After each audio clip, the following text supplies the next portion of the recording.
Two wild Yinzers kicking through the door, loud like a jag-off at a Pins game fight. Brace yourself, this ride ain't polite. Two dumb Yinzers, loud and proud, heads in the clouds, voices in the crowd. Chaos brewing, they don't play nice. Hold on to your iron and grab your prime anti-slice.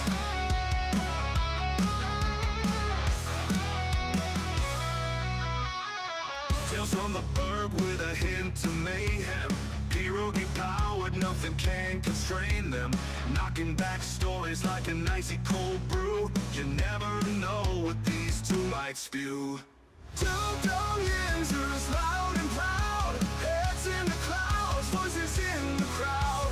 Chaos brewing, they don't play nice. Hold on to your iron and grab your prime anti-slice.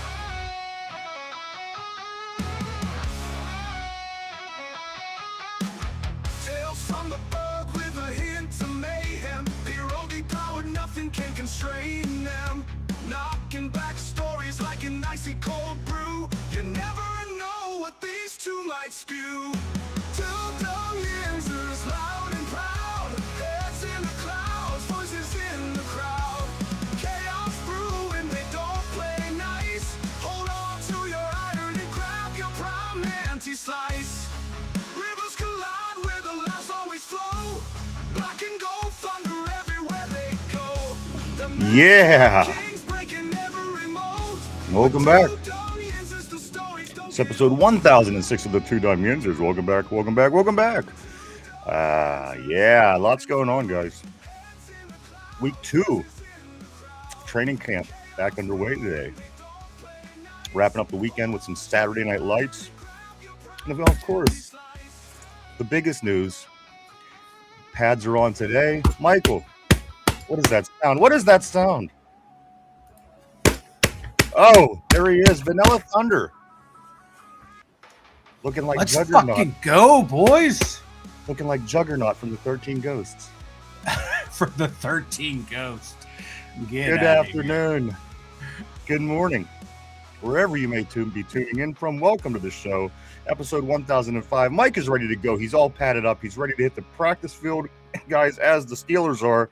Today is the first day of padded practice in the Steelers training camp, day 5 overall at St. Vincent College in Latrobe, Western Pennsylvania. Glad to see everybody today again. Episode 1006. Glad to be back. Glad to be back. Glad to be back. Lots of stuff to get into today, Mike. Before we do, I do have one quick beef I just want to talk about real quick.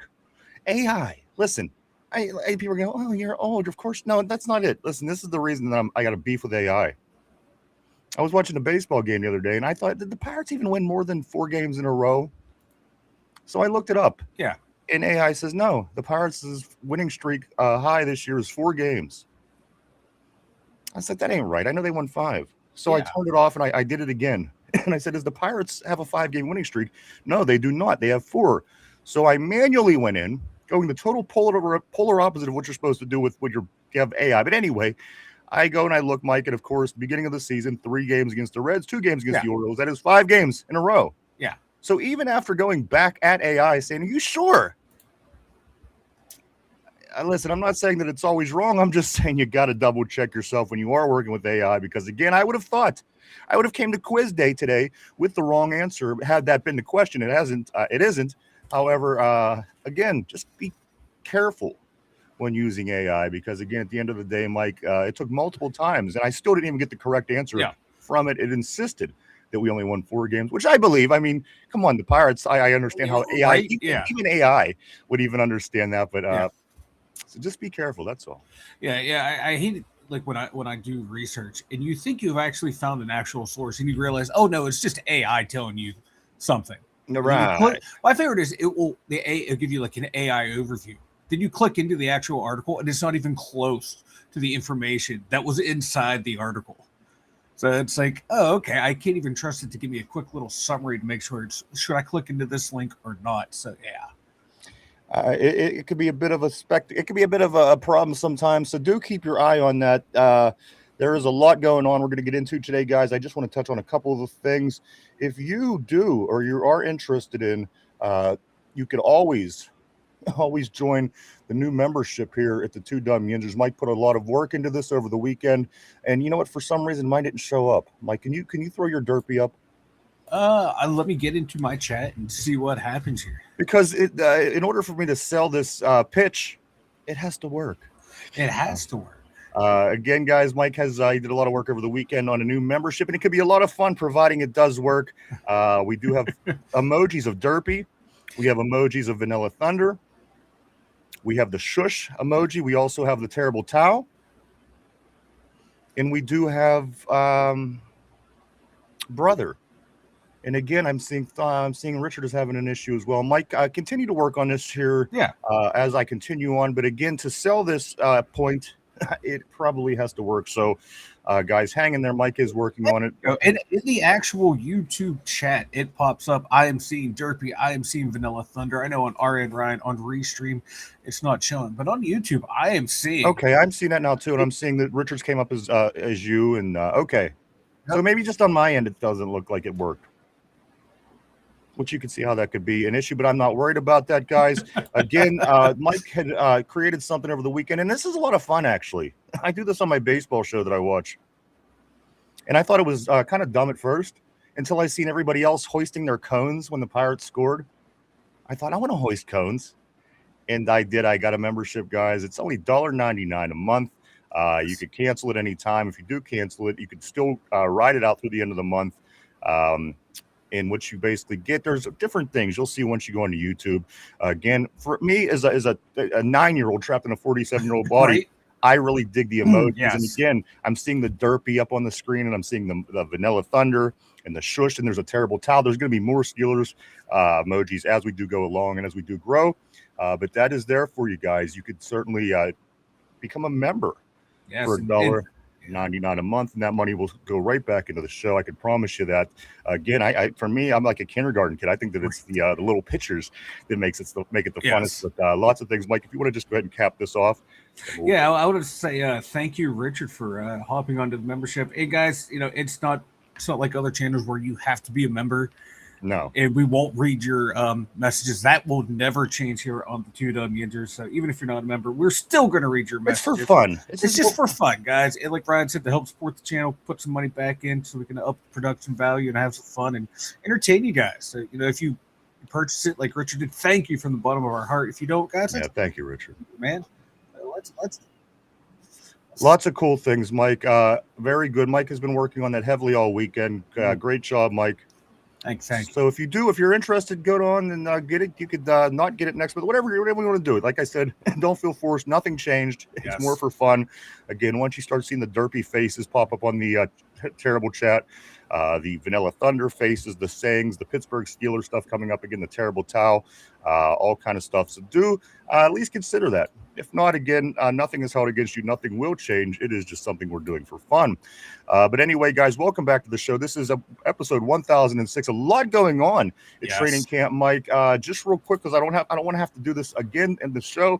Pirates get killed by the Reds over the weekend. They lose the series games 3-1. They'll be back at it tonight against Milwaukee in a 4-game set. First game starts at 7:40 at Milwaukee. The Pirates are 56-57. The trade deadline is today. So if you are into the Buccos and you're not totally caught up on Pittsburgh Steeler camp like everybody else is, that is the scoop. Also, I do know that the Pittsburgh Riverhounds, they did win, Mike, over the weekend. They win 1-0 over the Oakland Roots SC team. They'll be back at it this Saturday against the Sacramento Republic FC. That is a 7 p.m. game here at home. Lots of stuff to get into today, guys. I got to be honest with you. Is it Aaron Rodgers going to be participating at preseason football games? Is it going to be Darnell Savage being released and replaced and still seeking after more safeties? Is it possibly, Mike, backs and backers aren't going anywhere? We thought that the tackling was done. We're providing, Mike, maybe it's even Pat Fryermuth saving babies at camp. So much stuff going on, so much stuff to get into. Welcome back to the Two Dumb Yinzers. But first, Mike, we can't continue without finishing what we started on Friday. Mike did in fact lose. He lost his trivia question, and now he's going to pay for it dearly as he eats crickets on the air on the show right in front of you. We'll see him chew them. We'll see him on his tongue. There they are. I could definitely testify that those are crickets in there. I even brought him a little thing of barbecue sauce. You'll see right there. If Casey wants to dip, Casey's having too much of an issue. Mike, this is, in fact, and listen, Mike, I thought that this was funny because Mike, I didn't know, hated bugs.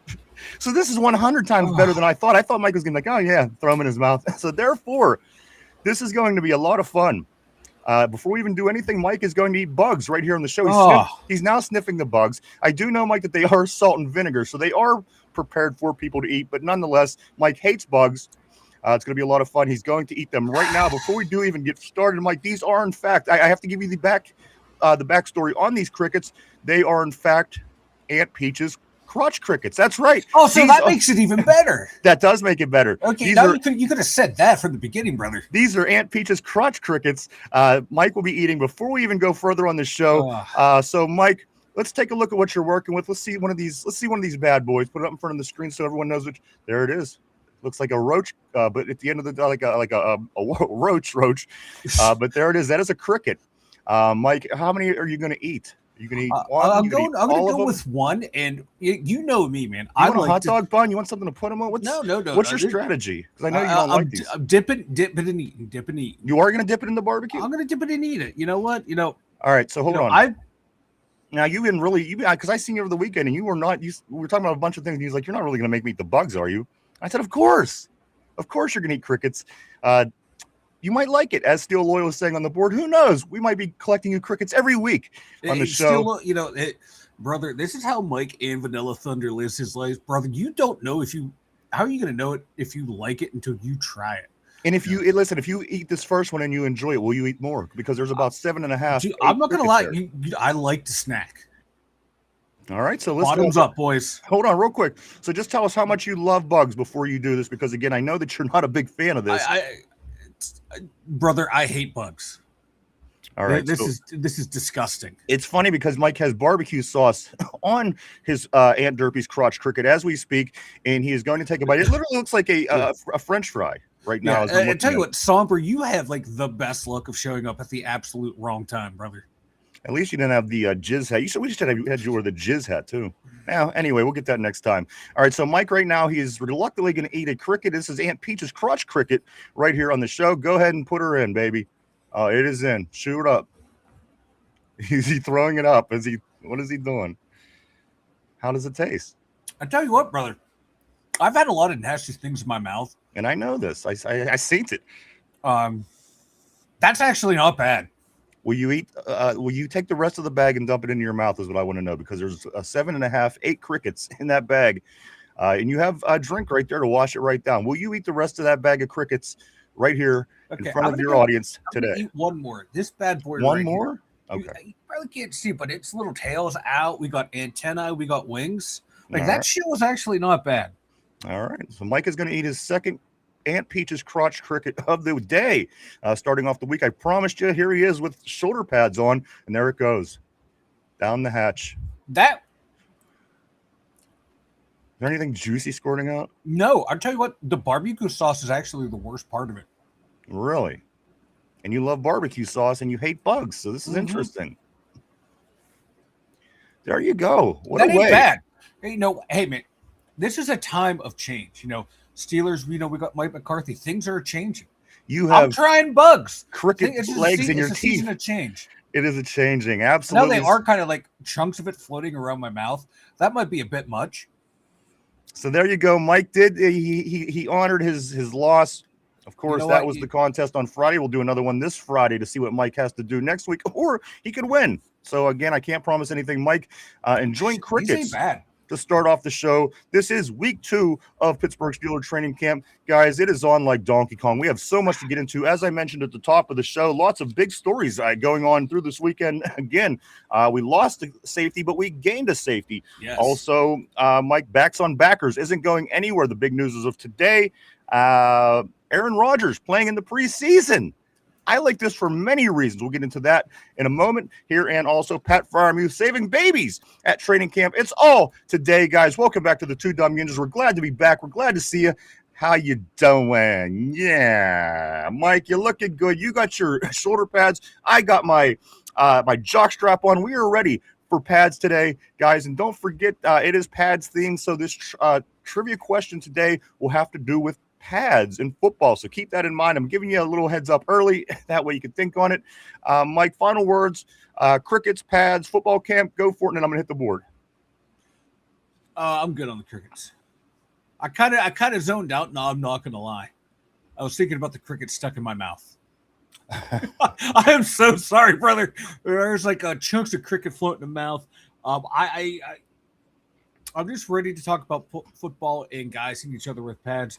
There's been some good updates going on the board. Thank you, Summer. Some good updates. I'm catching up on the Twitter. Guys that you want to look good are starting to look really good. I can't wait to get into it, brother. Honestly, you couldn't have started off to a better start as far as the Pittsburgh Steelers training camp in Westmoreland County has started off, Mike. Lots of great news. I mean, yes, of course, day one came and it was not such great news, injuries and such. But as time goes on, according to everything else going on, it seems like it's going well. Of course, injuries is something that a lot of teams are dealing with right now. People are coming back and getting, soft tissue injuries, just and serious injuries as well.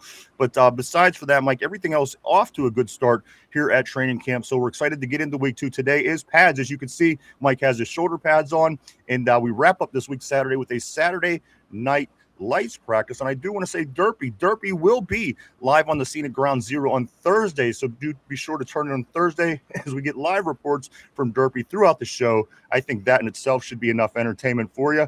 But there you go. That is going to be this Thursday. Lots of things going on, Mike, but I can't continue to move on until I talk to the greatest group of people in the world, the Terrible Board. Welcome to you. Good afternoon, good morning, wherever you're coming from. We are glad to see you today. We have a great show planned for you. We're glad to see everybody back. Let's go right here to my man Richard. He says, let's get the hitting started. Can't wait for those pads on, my brother. And it is today. And again, we find out that the backs and backers drill is not going anywhere. We'll get into that here real soon. Corey, my man, hey fellas, he says, dude, check out Corey at Don't Drink That right here on YouTube. You like conspiracy theories? You'll like Corey. Go check him out here right on YouTube.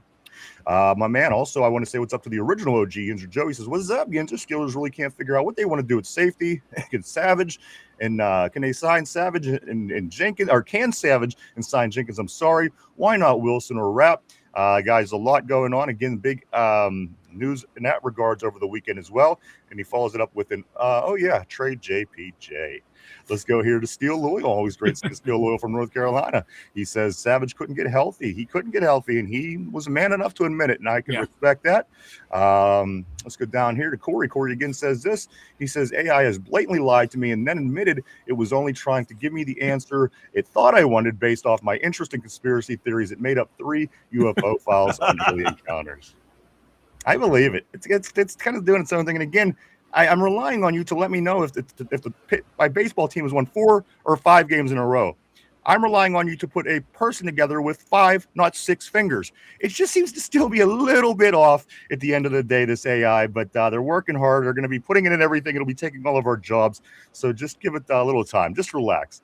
Let's go down here. Let's go to Steel Loyal also. Let's go back to him. He says this at Corey, me too. Every single time AI will send you on a goose. I agree. What is this goose chase with this AI? Listen, I'm glad I'm not the only one that sees it. I'm glad that, and listen, I'm not glad that Corey and Steele are dealing with this, but at the end of the day, if it was just me, then people would talk. But what the F?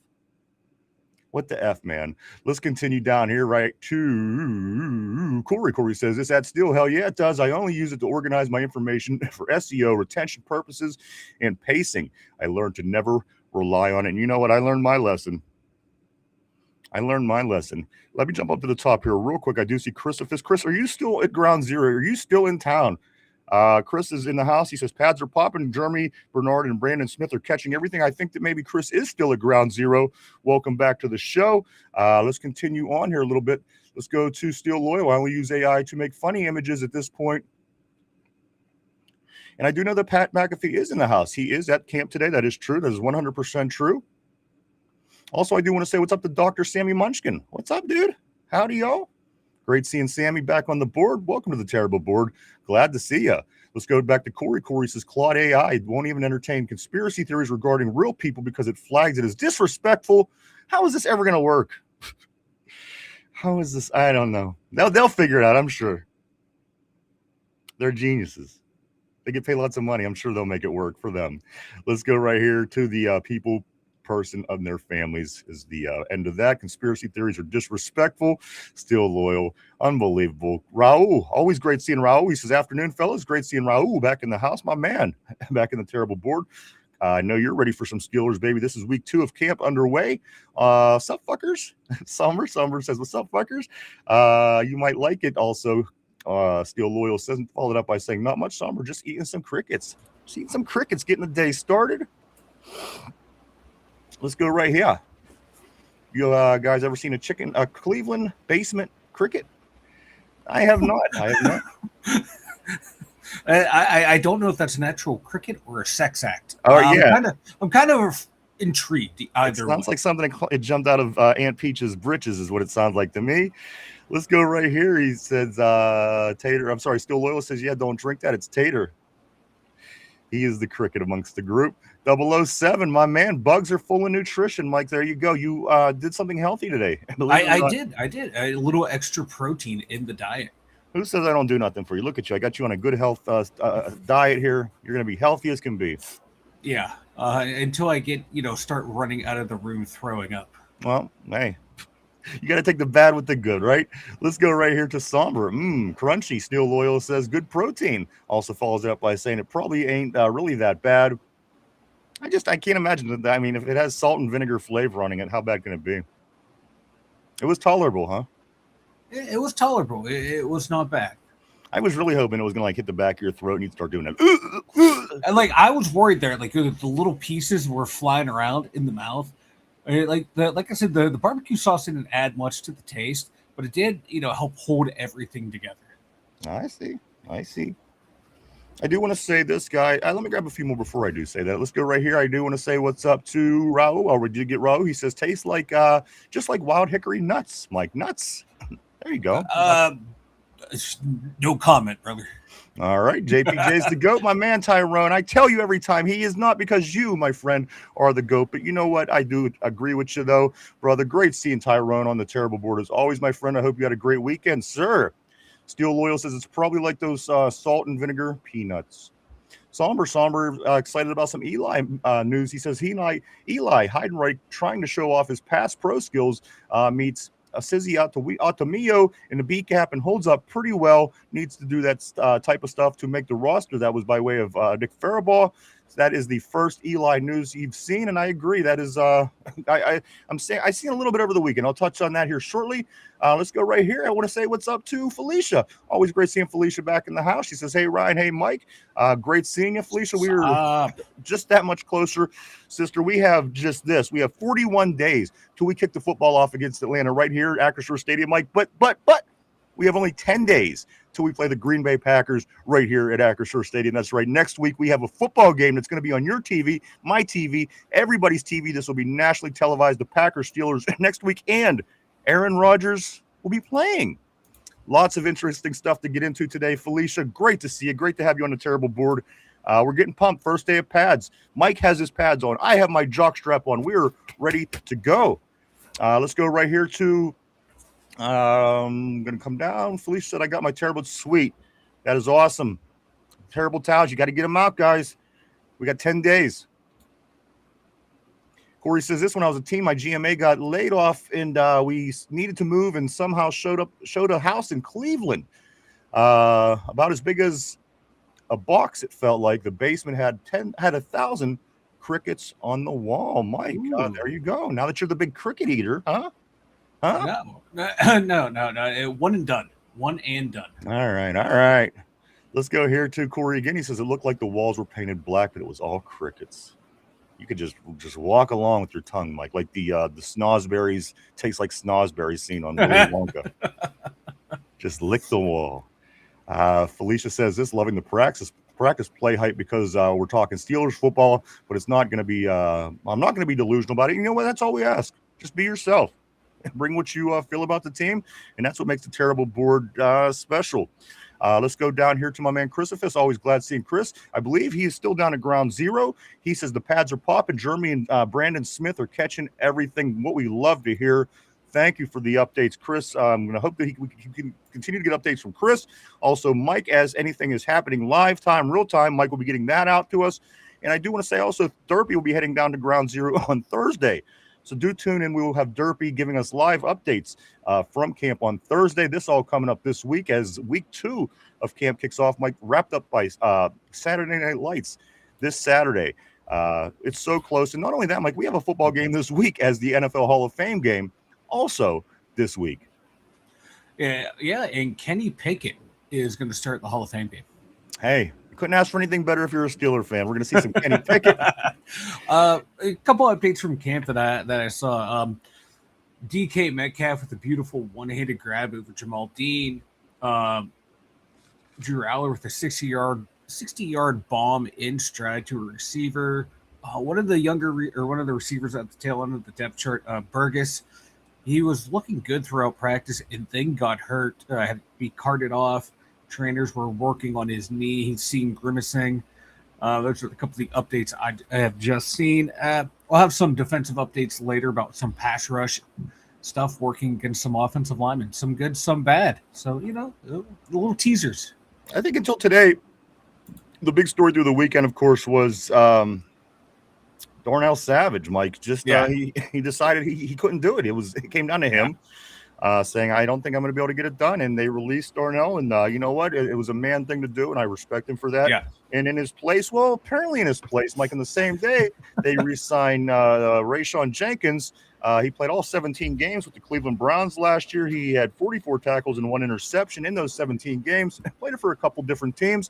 But as I wake up today and the news tells me that we're continuing to look for safeties. So again, Mike, this secondary that had such promise prior to camp starting, the secondary, a lot of incidences and a lot of things since camp started a week ago about this secondary, Mike. Is things going to be okay in the defensive backfield? I'm hoping so. Right now, it's looking like corner depth is looking really good. Eccles has been playing well. He had I hate using training camp stats because they're kind of meaningless, but Eccles looked good. He picked off Aaron Rodgers earlier. Dalen Everett is, again, even with pads on, he's been making plays throughout the practice field, so he's looking good. Safety is kind of where you're starting to get a little worried. Because, right now, Robert Spears-Jennings, 7th-round rookie, is running with the first team. Because they're still slowly bringing back DeShon Elliott. Rayshawn just got here, so you're not going to expect a whole lot out of him. Safety depth is starting to worry me. It is, Ramsey's still out, Porter out. Both of those two guys, Porter and Ramsey, were seen working out on the sidelines, doing some light jogging. It's looking like they're both close to coming back. At least one of them probably for sure will be back soon. Probably Ramsey first. Well, before you continue, Mike, I do want to say that there's a very fat man in town here that said that the Ramsey injury is appearing to be iffy. Mike, his health status is iffy. Could be worse than we originally thought. I mean, this is of today. This is what a really, really fat man says here in Pittsburgh. Again, do what you will with that information. But the word that he used in quotes was iffy on the health status of Jalen Ramsey. I take whatever that reporter says with a huge grain of salt. But if it is iffy, we got to figure out the situation with Porter. Because you have him, Dean, ASJ, and then Eccles. That's a good mix right there. One of those guys, probably Eccles, can move inside. But if we're losing Ramsey, that's a big part of the defense right there. Because he's someone that can slide back to play safety if needed. He can play that nickel role, that star role, or whatever the hell they want to call it role. That would be awesome to have there. But if he's injured, we've definitely got to add another safety outside of Rayshawn. I agree. And as I'm seeing late on the board, Kevin Reed says that Of course, Jordan Whitehead is still out there, who I'm pulling for. Let's get up back on the board here to Aaron Williams. It says we have so much talent, we don't know what to do with what we have. Like old Mother Hubbard, or who was the old mother that lived in a shoe that didn't know what to do? I don't know, something old like Mother this. Hubbard. There it is, Hubbard Mother. Let's go right here. Steel Loyal. He says Rico Dowdle just got tackled to the ground. Jamie Carlo, what's up, Jamie? Always great seeing you. Yo. Great to see you back on the terrible board, my man. This is week 2 of camp. Can't wait, brother. Tortilla, what's up? All the way from Sacramento, California, my man. Always great seeing Tortilla. Hope you had a good weekend. Let's go to Ty. Ty says, yes, Pat and McCarthy, not going to like that. Laugh my ass off. Go down here to Steel. 2-minute drill live on the Mac. Let's go to Jamie. He says, hey, Felicia. Steel Loyal offense ball, and offense has been balling. And again, as I said, Mike, you couldn't really, besides for those that secondary issues right now of just a bunch of things going on, you couldn't ask for a better start from this Pittsburgh Steelers team at St. Vincent College. Mike, last week camp going very well. Of course, a lot of good news. And again, even the people that were making the losers list of the week weren't really doing bad things. They just weren't exactly perhaps getting the reps of the people that were, and being able to make that way for themselves. But again, not a lot of bad news. I am a bit concerned, but it is early on in camp about this secondary, Mike, especially the safety room. We'll certainly be paying attention to that a lot more. DK caught it. Tyrone still says that is beautiful. Aaron Williams says this. He says, we're seeing how much talent and don't know how to deal with it. And you know what? That's a good problem, though, ain't it? I like having that problem because, again, at the end of the day, it could be a lot worse. And we could have no talent and just trying to figure out how the hell to get 22 guys on the same page. So that doesn't seem to be the issue for us. We'll certainly take it. Let's go to Steel Loyal. Roman Wilson, touchdown. Christopher says this. Roman Wilson did just catch a 50-yard bomb from Drew Aller. Mike, some Drew Aller. Some good news on him as last week as well with Drew.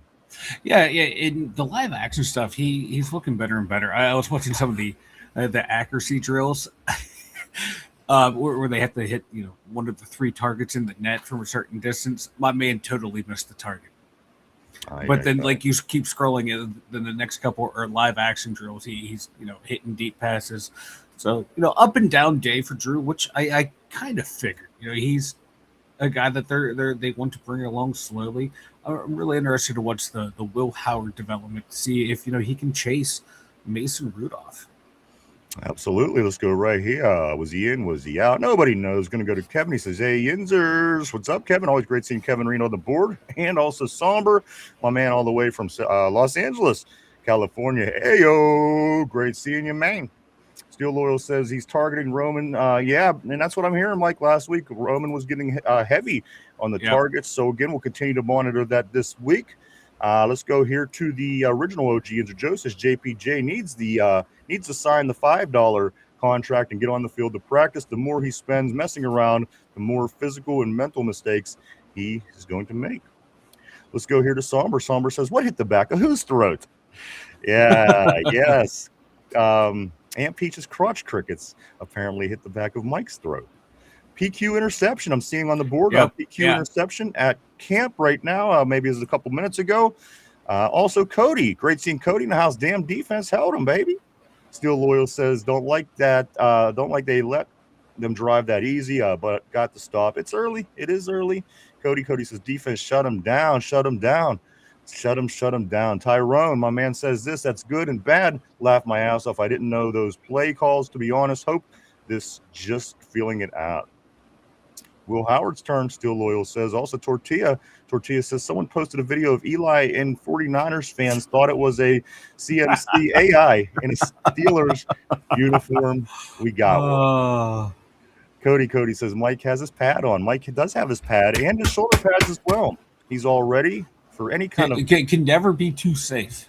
Hey, any kind of blood, anything, we got it covered right here on the show. Somber says my lady started her period today. She has her pads on too. And there you go. Jamie says this, Mike needs to put on some spikes. Put some spikes on the back of those and some, yes. Like the, who are they? The wrestlers. The Road Warriors. The Road Warriors, yeah. And we'll put a cricket painted on your forehead instead of a spider. Exactly. Like that would be a Vanilla Thunder type getup. He would definitely rock the black spikes. I like it. let's welcome Mark Malone, the man, the myth, the mustache. Always great seeing Mark here on the terrible board. Always seeing you, great seeing you on the show. He says, will they have JPJ traded before the Green Bay game? My man cannot help himself. I know. I want to get I want to have a Tyrone meter on the board. Every time somebody says something, mine will go up, and then when somebody says something good, it'll go down. And monitor Tyrone's mood throughout the show. I think that could be a lot of fun for everybody except for Tyrone. I think. My apologies, my friend. Let's go here. Let's go to Ty. He says, I see a few JPJ jerseys, and I bet you do. I bet you sure do. Come on right here to Somber. Somber says Burgess got hurt after that bomb from Aller. Let's go right here. Let's go to Felicia. She says this. I see you're on that same clickbait you've been pushing on the other podcast. My man, you need new material. LOL. Every time you're both in this room, you tend to go to each other's throats. I think that this is kind of probably your thing. Let's go to Somber. Slaughter having a great day. Kevin Reed says they should sign Whitehead. I agree. Again, he was in last on Thursday to talk with the Steelers. Jordan Whitehead, of course, from right here. Right outside of Pittsburgh, and then also played at Pitt, also won a Super Bowl, also is a big-time game playmaker, would be great, of course, coming off the big surgery, so we will see with that. Somber says Howard in, batted at the line, complete the Pittman for a modest gain, then throws the ball away on a rollout, going for it on fourth down. Johnson gets the draw play and picks up the first. There you go. Ooh, Caleb looking good for a play. Let's see right here. Somber says Howard then hits Tanyan, who is, of course, Aaron Rodgers' former teammate from Green Bay, with 51 seconds on the clock. Timeout. Mark Malone says we need to lock up ASJ long term. Trade Peasy Jr. Let's go here. Tyrone says no, don't let Omar up there on the Pat show. I don't want to hear him. Definitely will check out. Let's go here to Somber. Somber says Will Howard engineering a 2-minute drive, right? Connects with Jeremy Bernard on the 10 yards on a out route to move the chains. Tortilla Kabuli looks like he ate a huge grain of salt. What's up? I want to say what's up to Honda walking in the door. Gee, great to see you. This is week 2 of camp. The pads are on today. We wrap up the week with some Saturday Night Lights. We have the Packers next week. Derpy will be on the scene Thursday. Yes. Getting live reports from the Derp Dogs down at Ground Zero. Lots of things going on. Let's go here to Somber. Somber says next play, Howard goes deep to Perry. Got 2 hands on it, but the pass falls incomplete. DPI on the defense, though. Howard then overthrows Weegan in the back of the end zone. Dude, like A.T. Perry, when he came out of the draft, I think it was like 2 years ago. I was really high on this kid. Yeah, like I hope they can find something with him. I like his size, like what he can do. Coming out of Wake Forest, wasn't a great team, but I thought he was a good player. I thought he had all the size and the tools to be a decent NFL player. So if we can't make the active roster, I hope he can stick around on the practice squad. Let's go here to Somber. Somber says, sounds like the defense won today. Last week, the offense, of course, shining. This week, perhaps the defense is going to do that. Defense won the day is what Steel Loyal is saying. Tyrone, dang, even with 2 starters out, too. Yeah, with at the end of that Will Howard drive, he was picked off. I think either picked off or pass broken up on the last play by Dalen Everett is what I read, I think. All right. That's the name I saw. Up-to-date information coming to you right here. Coming from Chris, coming from Somber, coming from Vanilla. Whole lots of stuff coming out right now. Live time. Cody says Somber from East Los Angeles, East LA. Still loyal says our defense is going to be something serious, and I hope you're right, and I hope they are, and I hope that it's not like last year, because last year this defense was talking about being one of the best ever, Mike, historic. Yeah. And of course that wasn't. We saw how that happened. So again, different players, different circumstances. Perhaps that's the difference this year. We will see. Tyrone says this. I hope I ain't getting my hopes yet. I did that last year, and they was ass. There it is, Jamie. There's the Road Warriors, of course. Somber says KJ looks good. Can't wait to see him in the preseason. As can I either. I like KJ, but again, let's see if he has what it takes. Let's go here to Yinzer Joe. He says JPJ is becoming less and less important because of the play of Asante Samuel Jr. Trade JPJ. Salute to G. What's up, brother? Always great seeing Steelmatic Honda on the board, my man. Let's go here to Cody. Says Asante sucks. Always keeping it interesting on the board. Let's go here back to G. G says salute, my brother. Let's go to Ty. Ty says, laugh my ass off. Samuel, a practice warrior. Calm down. Salute, brother, of course. Let's go here to Steel Loyal. Yes, Asante Samuel Jr. play in shorts is going to make them not want to extend JPJ. Y'all sound idiotic. Let's go here to G. Practice warrior. LOL. Cody, let's trade Zach Frazier and use McCollum. Let's go here to Sombry says they are idiotic. Mark Malone, defense looking really, really, really good with ASJ. Tyrone says, let's trade Troy and start Jones. Somber says, trade Warren, start Lou Nichols. Yinzer Joe says, Asante Samuel's the practice goat. Cody says, haha, my bad. I thought we were just saying stupid shit. Cody, you've been on the show for 3 years. You haven't That's stopped all Cody does. Don't stop now, my shit. friend. Let's go. Yeah, let's go to Aaron. Aaron says, can we get rid of Mason? I know. Believe me, I'm right there with you. Jamie says, how is everybody watching? I do think that they're watching on ESPN probably as McAfee is on right now. I'm sure this is where they are seeing. Let's go here to Corey. Corey says, speaking of grains of salt, we should probably be satisfied either way, right? It's our D versus our offense. It sounds like our team is evenly matched from week to week. This is why joint practices help. And, of course, we're not doing the joint practice this year as announced earlier on. Let's go to Steel Loyal. He says, laugh my ass off. Mark Malone blocked me. Oh, Mark. It's always something.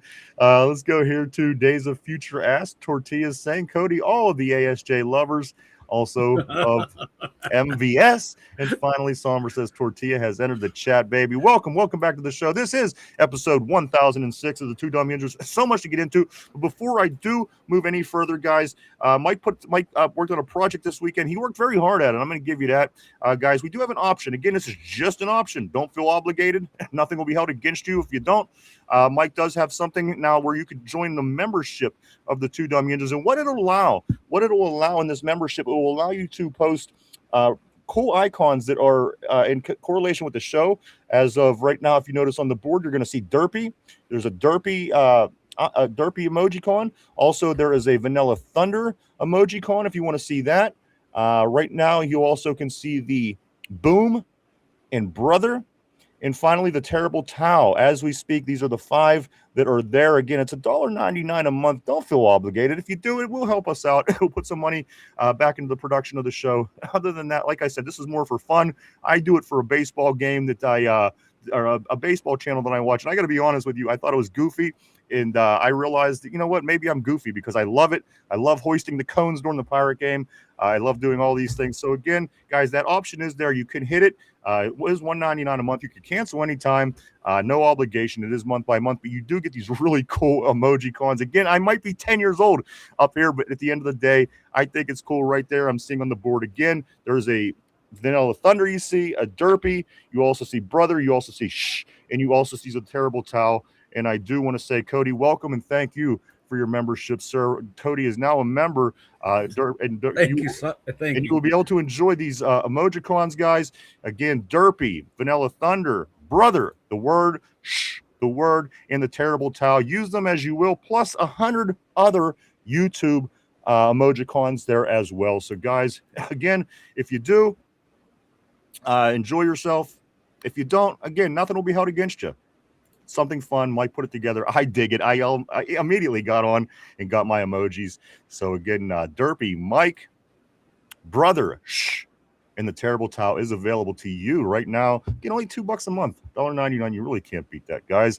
Other than that, everything is free. You know that. We're not all about money. I know people work hard for their money. So again, this is for pure fun, and it will go into the show. So again, thank you, Cody, for your joining. And again, go to the membership section, and you'll be able to see all the different things and stuff for that as well. So thank you, Cody. Again, everybody, it's right there for you. Let's move along, guys. Lots of things to get into today. This is week 2. This is week 2 of camp at St. Vincent College in Latrobe. Guys have a lot of on the moment. And I do want to say, Felicia, thank you as well for your membership as well. Mike, we have to have something that we do. We need a sound or something for when people do get the membership. I didn't celebrate. Think about that. Yeah, I only have for, like for when anyone does like a super chat, we always do the Derpy. Yeah. We got the Derpy. I hate everything. Listen, I'll work on something. We'll put something together. And I don't have anything for any widgets for that. All I right, have well- this right here. Yeah, it just seems too money. I don't want it to be money. Yeah, I don't want to see money either. That's not for about money. That's for the thank you for the super chat type. Listen, because we have a lot of fun on the terrible board, guys. We all spend a lot of times here together, and again, that's all. That's we'll all. figure something out. We'll figure something out to celebrate it better. Yeah. So thank you, Felicia. Thank you, Cody. Yes, you guys thank are you. awesome. Who else was in there? I think Richard Jankowski. Yeah, thank you guys. Sommer says, welcome to the I Can't See Mark McClone Club. I did jump ahead a little bit because I had to see that. Maybe a JPJ the GOAT, maybe something like this. We're working on more as they come, guys. Again, let's go. You know what? I want to jump forward. I'm seeing so much, but let me get to where I am so I can get there. Again, Mike, a lot of big things that are going down with the Pittsburgh Steelers. I do want to talk about this. Darnell Savage, he did get released from the team over the weekend. He admitted, he says, guys, I'm not going to be able to do it. And I respect that about the young man. And again, unfortunately, you want everybody to succeed, but that's not going to be the case with Darnell Savage. He was released. And within hours, Rayshawn Jenkins, of course, the safety who played all season last year, all 17 games for the Browns, 44 tackles, 1 interception. He was signed to a 1-year deal. But as of this morning, the Steelers still searching for more safety help. Jordan Whitehead out there. I'm just saying, guys, I'm not playing favorites, but he went to my high school. But I'm just saying, I will buy that jersey if it does, in fact, happen. But let me take just a split second here to say what's up to the Wild Derpster, as you were seeing on the terrible board. Sommer says, the Wild Derpster Derpy, how are you today, my friend? Fantastic. Good. Always ready for Derpy's delayed answers. I don't know if you got my message earlier before the show. More than likely. I am making my way down Thursday to Latrobe. We reported that Derpy will be at Latrobe on Thursday. Ground Zero live reports from Derpy, guys. I got to be honest with you. I think that in itself will be entertaining enough, but do what you want. And as you can see, Derpy, you have on your screen, you do have an icon of yourself with no shirt on. They wouldn't let us. Dang it. Make the titties, but we Thank you, got Somber. as good as we can. And I do want to say thank you to Somber. I'll take it. Though. So much for your membership, my friend. Thank you. Again, it's all going to go right back into the show production. We're not taking money and running off to you guys are the best. To the Netherlands or anything like this, guys. It will all certainly help the show. Oh, damn it! I got to cancel my trip to go see Sosh. Damn it. Well, you can go to Switzerland. Sosh is he's still allowed. Derpy, great to see you. Great to see everybody today. This is week 2. This is week 2, guys, heading into so much stuff. Of course, the NFL Hall of Fame game this week. Steelers pads this week. Saturday Night Lights. Next week, the Steelers play right here in Western Pennsylvania as the Packers come to town to take on the Steelers. And we're going to see some Aaron Rodgers out on that football field. If you can even believe that, guys, this makes me question even more what happened in the past. But we're going to get to a lot of the answers of this football team as we continue to learn about them moving forward. What's that? He's starting? Who? In the preseason? Or I don't know. He's going to play a couple games. And more than likely, he'll probably start. I don't know. Again, I don't know the full detail, but we do know he will be playing. Yeah. Also, go ahead, Mike. I was going to say, sorry to interrupt, but one of the things I saw was like 30 to 40 snaps per game for Rodgers. That's a lot. That's a lot of snaps. That's a lot for preseason. Yeah. Hopefully, he was just saying that in jest, but that's one thing that I saw was 30 to 40 snaps. Let me come back here just a little bit, guys. Cody, we do thank you. He's old, somber. Okay. I don't have anyone blocked, Mark Malone is saying. There you go. Shit. Somber lighting up the board. Thank you, brother. Lighting up the board, rewarding people with memberships. Great. I can't even count how many it is. Thank you. Thank you, Somber. Guys, again, you could get a naked Derpy, a shirtless Derpy. You could also get a Vanilla Thunder. You could get the word brother. You could get the word shh.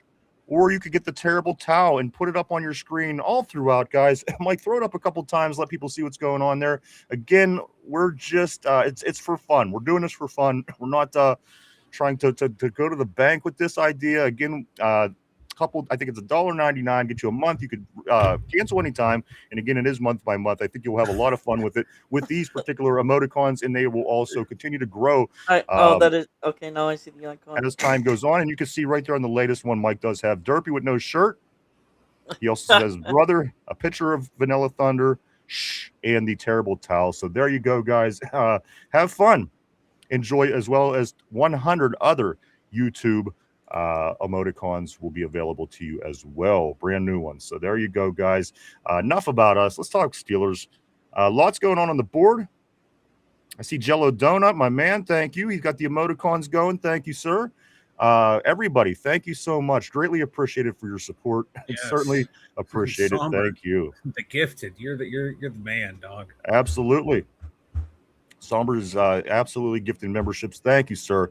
It all helps, my man. Let's go. Let's start some things. Like we did talk a little bit about the safety situation, so I'm going to just go right past that for the moment. Of course, that was pretty much the earlier news of the week. Today, some of the scoop that's going on today that I did bring up, we're going to touch on. We're going to get into a whole lot, Mike, all the way through the mock games over the weekend on Saturday's practice. In the last week, we're not going to miss a single thing. We're going to make sure every stone is unturned before the end of this show. So do stick around. We have a lot going on. Of course, Steelers starting up week 2. This is the padded practices, as you see in the beginning of the show. Mike did have his shoulder pads on. He was ready to go. But Mike, let's talk a moment just about the things that we are learning today. Aaron Rodgers it's being said that he is going to be playing in two, at least from what I'm under, unless the new news came out since I read this, 2 games in the preseason. Aaron Rodgers going to be playing, Mike, something that we didn't see at all last year. What's your take? I don't have a problem with it. I don't have a problem with it either ways. You know, some teams have their starters quarterback not play, some have them play. What I'm concerned about is the amount of snaps. I don't want Aaron out there any more than he needs to be. I think it was said in jest, like that 30 to 40, 40 to 50 type snaps. That's like a whole game right there. So maybe a couple drives here and there to start out should be enough for Aaron Rodgers. So I hope that's all it is. Just a handful of drive, get his feet wet, and then get out there and let Mason Rudolph, let Will Howard, let Drew Aller get their reps in. Derps. I was just gonna say, I think it's because he needs to get used to the new line, new weapons that he has, and get back to used to the McCarthy chemistry. I would assume, but that's just me for Rodgers. What I like about this McCarthy ride so far is the transparency. I like that there's nothing that seems to be a secret. We're under Coach T again. I'm not bad mouthing him. I'm just saying everything seemed to be under tight lip. Everything was a secret, and it was almost like Coach T was outthinking himself sometime, in my opinion, because everything seemed to be a secret, and it all turned into a Tomlinism at the end of the conference. So again, I'm liking that aspect of this ride, because everything has been transparent so far. There hasn't been any, well, we'll see. I don't know. So that's, I do enjoy. Again, if I have to pick some things out that I am liking, of course, I mean, everything about camp so far has been spelled as great, and there's still a lot to learn. Who knows? Maybe who knows what we're going to see moving forward. But I like the transparency. Again, they don't care what you're doing in Baltimore with Aaron Rodgers. They don't. They got their own issues. They don't worry about what you're doing in Cincinnati. It might be in a newspaper article, but again, these don't need to be secrets, guys. At the end of the day, I like that. I like the transparency. Listen, if it was a game situation, we had the playoffs on the line, we had Baltimore this week, yes, then you can start keeping secrets and keeping things tight-lipped. But at the end of the day, it's a business. We're here. We're the customer. And again, to know these things is something that you would think would be something that fans would like. And we do like, and I do like the transparency. So again, I'm in favor of Aaron Rodgers playing in these first 2 games, because in the preseason, to everything that Derpy and Mike said, you got to get used to everybody. You don't have the same line that you had last year. You don't have the same weapons that you had last year. So again, you have some pads on. I like to see you get out there and play some real-time football. I like this, Mike, Derpy. I like this. I like the fact that Aaron is going to be playing. I hated it last year to find out that he wasn't going to be playing in preseason. Like I said, I can go either way. But hey, if whatever decision you make, stick to it. And if he's going to go out there and play, let him play, but don't let him play a whole lot of football. Please don't. We don't need him out there that much. If anybody knows how to handle Aaron Rodgers, I would think it would be of course, Coach Mack. Yeah. I mean, I have no problem with what's going on. Anything that's going on in camp right now, I'm cool with until it proves to be a disaster or something doesn't work our way. Right now people are optimistic, Mike. Even it's being said. Let me grab this one here, Mark Schlereth. Mark Schlereth says this, Mike. The Steelers are going to be sneaky good this season. I'm seeing more positive things from the national media now than we certainly have over the off season. To this point, no, stay away. When they stay away, we do good. Say what? When the national media doesn't talk about us, we do good. Oh, well, I do know that Schlereth said that the Steelers will be sneaky good. Also, Mike, according to Ian Rappaport, the optimism is a little more than usual surrounding the Steelers under Coach McCarthy. What else do we got here? Just a bunch of positive things that I love to hear. That over the past few years, it just kind of seemed like it was more of the same. You're seeing different things now. You're seeing answers to the questions that we possibly had, some of the issues that we possibly had with this team being addressed and worked on and hopefully being fixed. So, Mike, again, under this Mike McCarthy camp so far, this is day one of pads. So, again, there's still ways to go. But I got to be honest with you. I'm happy. I'm optimistic. I see the sneaky good that Schlereth is talking about. I'm optimistic as Ian Rappaport talks about and again, Mike, this is still, again, with some question marks going on in that safety room that none of us really want to have to deal with, but they're there. Other than this, Mike, a lot good going on with the Steelers. A ton of good going on and a ton of good we're hearing, finally hearing in the national media. But kind of like Derby said, I kind of liked it better when no one was talking about us. When we were kind of, slipping under the radar, teams are going to know throughout the coaches, they'll know that, but the fans, part of fun for me being a fan is to talk shit on other teams and they go, yeah, right. You don't know what you're talking about. Then at the end of the year, look, I knew what I was talking about. Look where we're at. Look where you're at. So from that perspective of, hey, I don't want the media talking about us. It's just more or less for that fan rivalry to be able to talk shit. But it's also nice to know that, okay, these national media types are finally recognizing and seeing the work that the Steelers have done to build this roster, to remain competitive, to rebuild while remaining competitive, to set themselves up for a good year this year and down the line. Absolutely. Before we do move on, a couple of things about the Steelers. Mike, we did talk about the safeties. We talked about, of course, losing Savage. We gained Jenkins. Mike, over the weekend, also Andrus Peat, the former offensive lineman for the Steelers just of last year. He did retire. Andrus Peat has retired from the NFL. And also, Mike, former undrafted free agent Shimon Maytire signed with the Carolina Panthers over the weekend. So, again, there's a name that we're not going to be talking about unless it's going to be sometime in the season when we play the Panthers. Those couple transactions over the weekend. Also, one other thing I do want to say, the Hall of Honor was revealed last week for the year. And I knew that you would love this one, Mike, because not only was it J.T. Thomas, not Jonathan Taylor Thomas, but J.T. Thomas. Not as only is it Craig Wolfley, but also Kevin Colbert, Mike, gets the nod into the Hall of Honor. I knew that you would love this. This is right up your alley. Two guys and a bum. Kevin Colbert, Mike, Hall of Honor for the rest of ever will be remembered. Hey, the first half of Kevin Colbert's career, hell yeah, much deserved. This guy built some great rosters. He was finding guys like Aaron Smith in the 7th round. He found great value in every single round, and then he hit a wall. Like all great coaches, all great GMs, you hit a wall. Some things aren't going to turn out to be good every step of the way, and that's what happened to him. We're still digging our way out of that latter half of the Kevin Colbert era, but that does not erase what he did to get us there. So yeah, it's deserved, but you can't look at him just like everything he touched was perfect, and then every bad move was that's because of Coach Tom. They had a huge ton of overlap to where a lot of those good picks should be under Coach T then, but yeah, he gets. Well, here's the thing about that argument, Mike. Coach T was here 20 years, so again, I mean, you really got to look at the big picture when you start pulling other people into it. But again, I just thought this was entertaining. Again, Kevin Colbert, somebody that you very not that much have great things to say about. Certainly toward the end of his tenure, but towards the end was terrible. I knew that you would like it. I support, guys. Welcome to 3 new names to the Hall of Honor. Again, JT Thomas, Craig Wolfley, Mike back with Tunchokin, of course. They spent time on the line. They spent time in the broadcast booth. Now they're back together. Tunchokin and Craig Wolfley together at the end of the line, guys. And again, thank you to Somber. Somber, again, making it happen. Brother, thank you so much with the membership, sir. Thank you, Somber. Thank you. Man, Thank he's you. the man. Damn. Money bags. Somber, are you looking to adopt a fat middle-aged white guy? We have them with shirt and with no shirt. It's up to you. We have them all. Hair, no hair. We got the whole selection here, Somber. Choose anyone you like.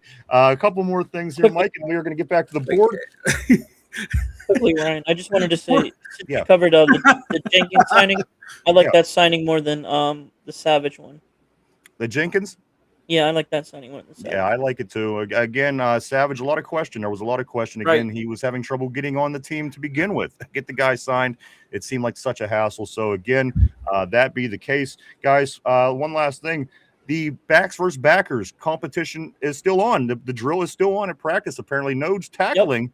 But again, I didn't see it with my own eyes. I don't know if anybody else seen it, but this is the word. The backs versus backers is still on.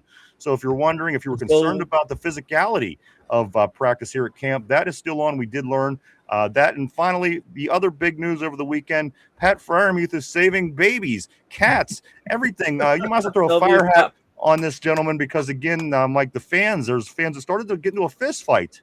And Pat Freiermuth grabbed the child from the harm and ran the child to safety.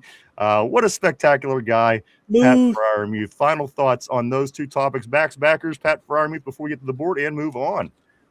Youth, saving babies, hopefully catching a shit ton of touchdowns, saving our seasons. I'm all for it. Somber, I just looked into like the gifted membership thing. It's going to go through like our entire anyone that's subbed to us. So it's not just people who are watching it today, and then you have to be like opted in to be able to receive subs. So yeah, that's why they're just kind of going out willy-nilly.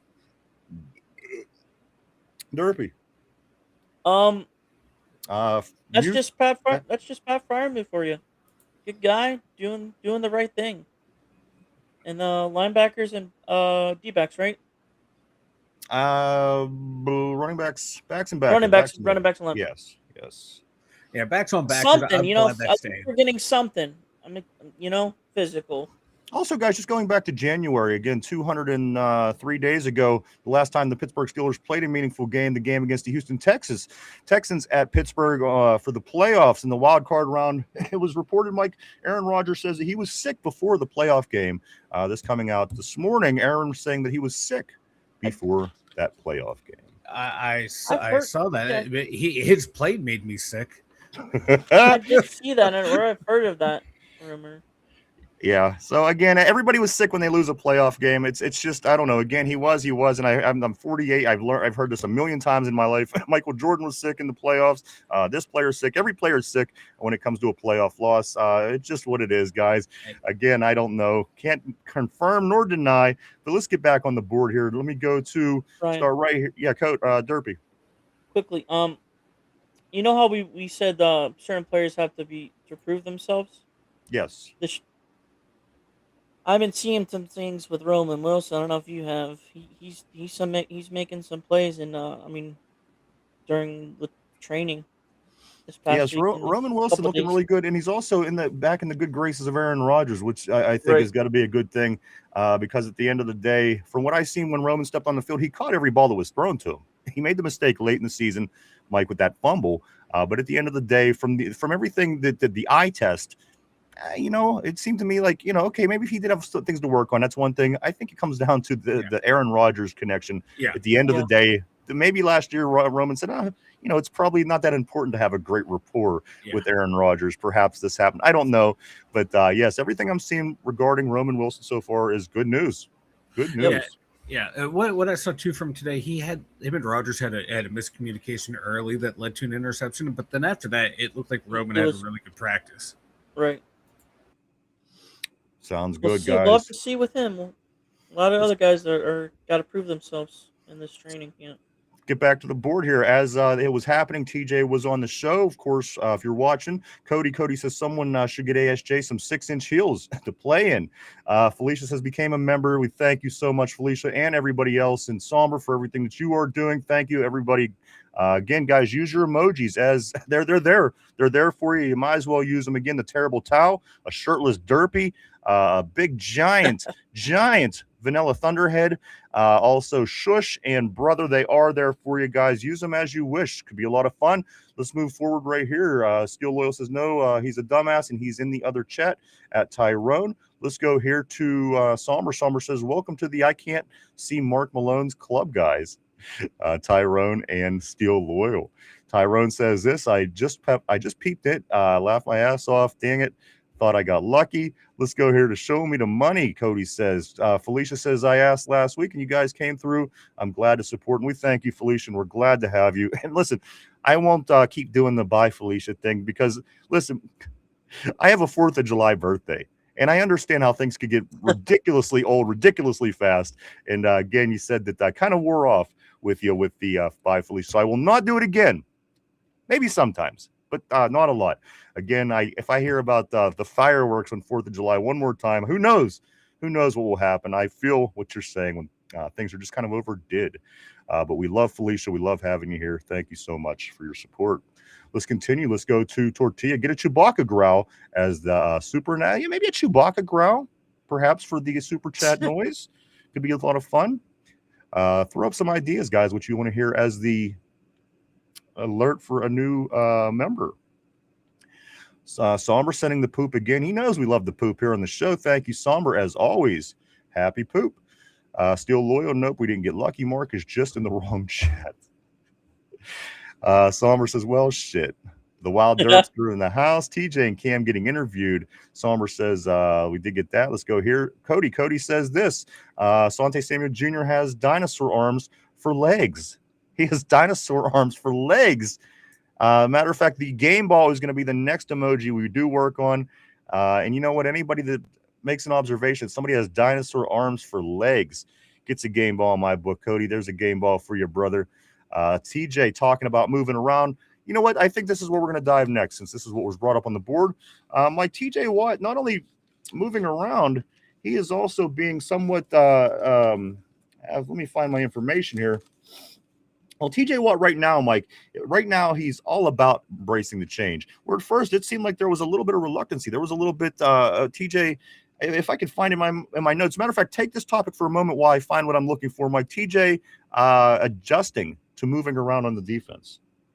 Yeah, I'm all for it. Right now, TJ Watt is talking really well about wanting to move around the defense. I think even in practice today, he did a couple reps blitzing from the inside. We saw that a handful of times over the last 2 years of TJ would do a couple rushes from the inside, and we're like, awesome, this is what we're going to see. And then we would go away from it. Now, whether that was coaches not liking what they were seeing or Watt saying, no, I don't like to do this. I want to see it before I believe it. I want to see it. If it happens after the first 4 weeks, hell yeah, and give it to me. I'll be happy about that. Maybe it'll help us in the middle of the field. I do want to say thank you to Tortilla as well. Yes. Also sending memberships. Thank you. Yes, thank you, Tortilla.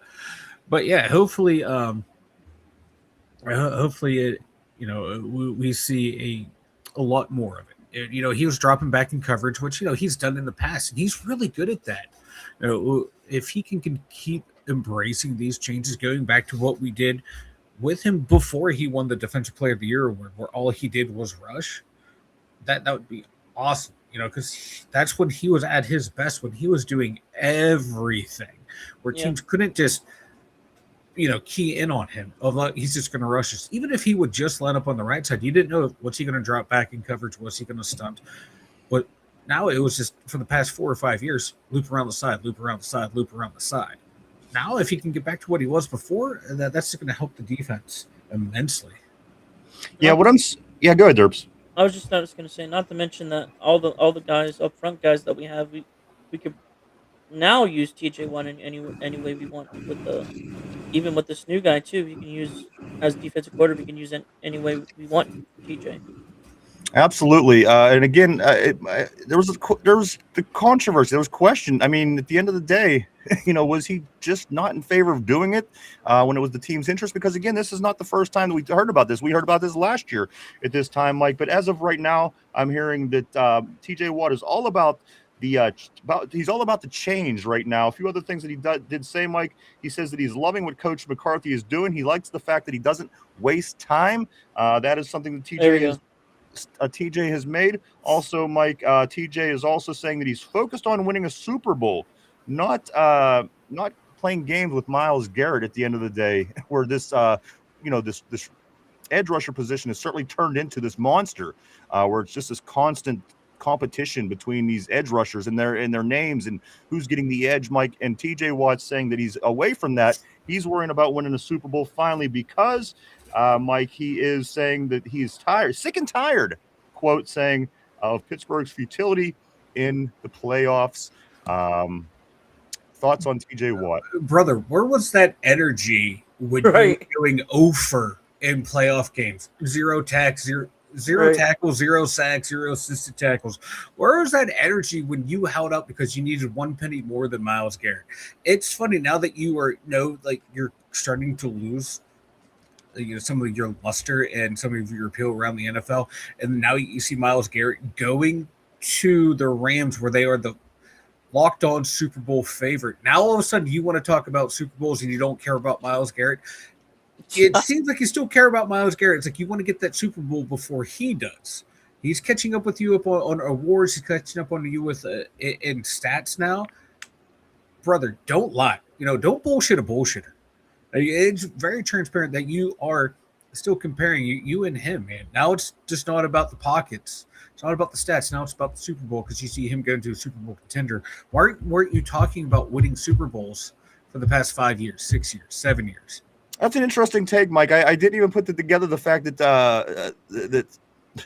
the fact that it's the Rams that he's on. That's the front runner. Most people are picking the Rams to win the Super Bowl.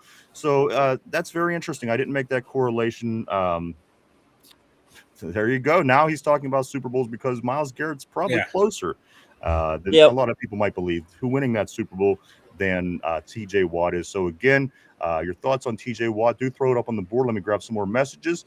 That is what's going on with TJ. He's moving around more. And everybody has been saying this for probably about 5 years now. Why does he come from the same spot every single play? That can't possibly be keeping the offense on edge. That can't possibly keep them guessing, because at the end of the day, Mike, he was just relying on his physicality to do what everyone expected him to do. But now he's, as you said, getting a little older. He's kind of losing that. Well, now maybe he might want to be a teammate, a team player, as some may say, and make these adjustments. It's just kind of suspicious. Talking about Mike, his partner,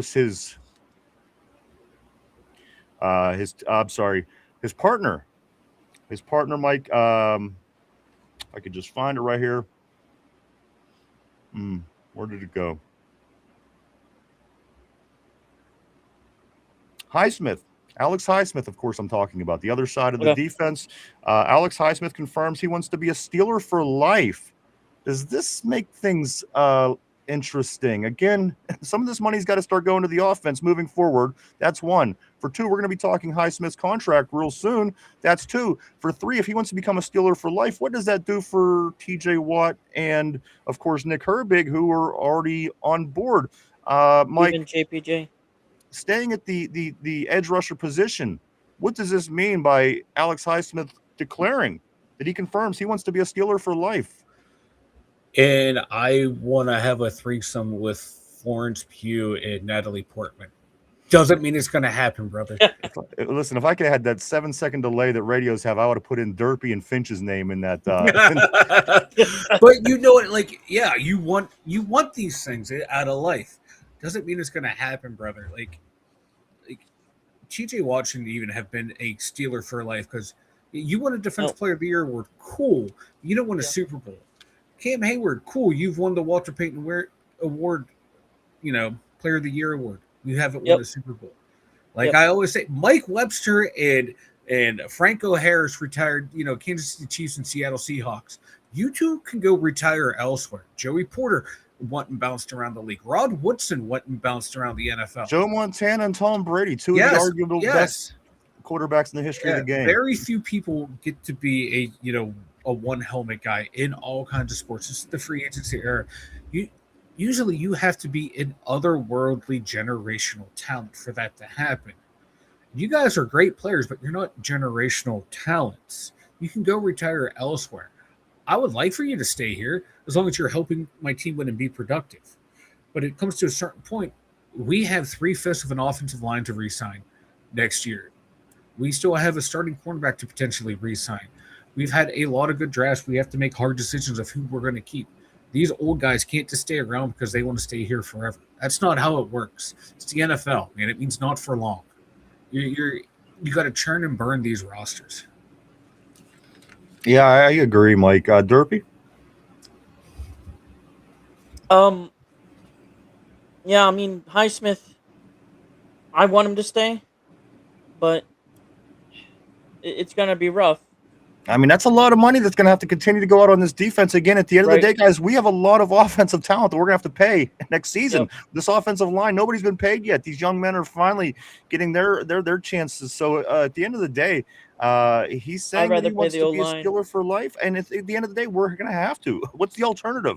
Go out and start over? You don't keep starting over on the offensive line. You build that solid core that's going to be here for the next decade. So at the end of the day, at some point, Mike, Derpy, as you were saying, Michael, it seems like that the door is going to hit him in the ass at some point. We just can't afford to keep 3 edge rushers. It's just not possible. It's just not human. And at the end of the day, I don't want to get rid of any of them, but one guy is certainly sucking up the most money.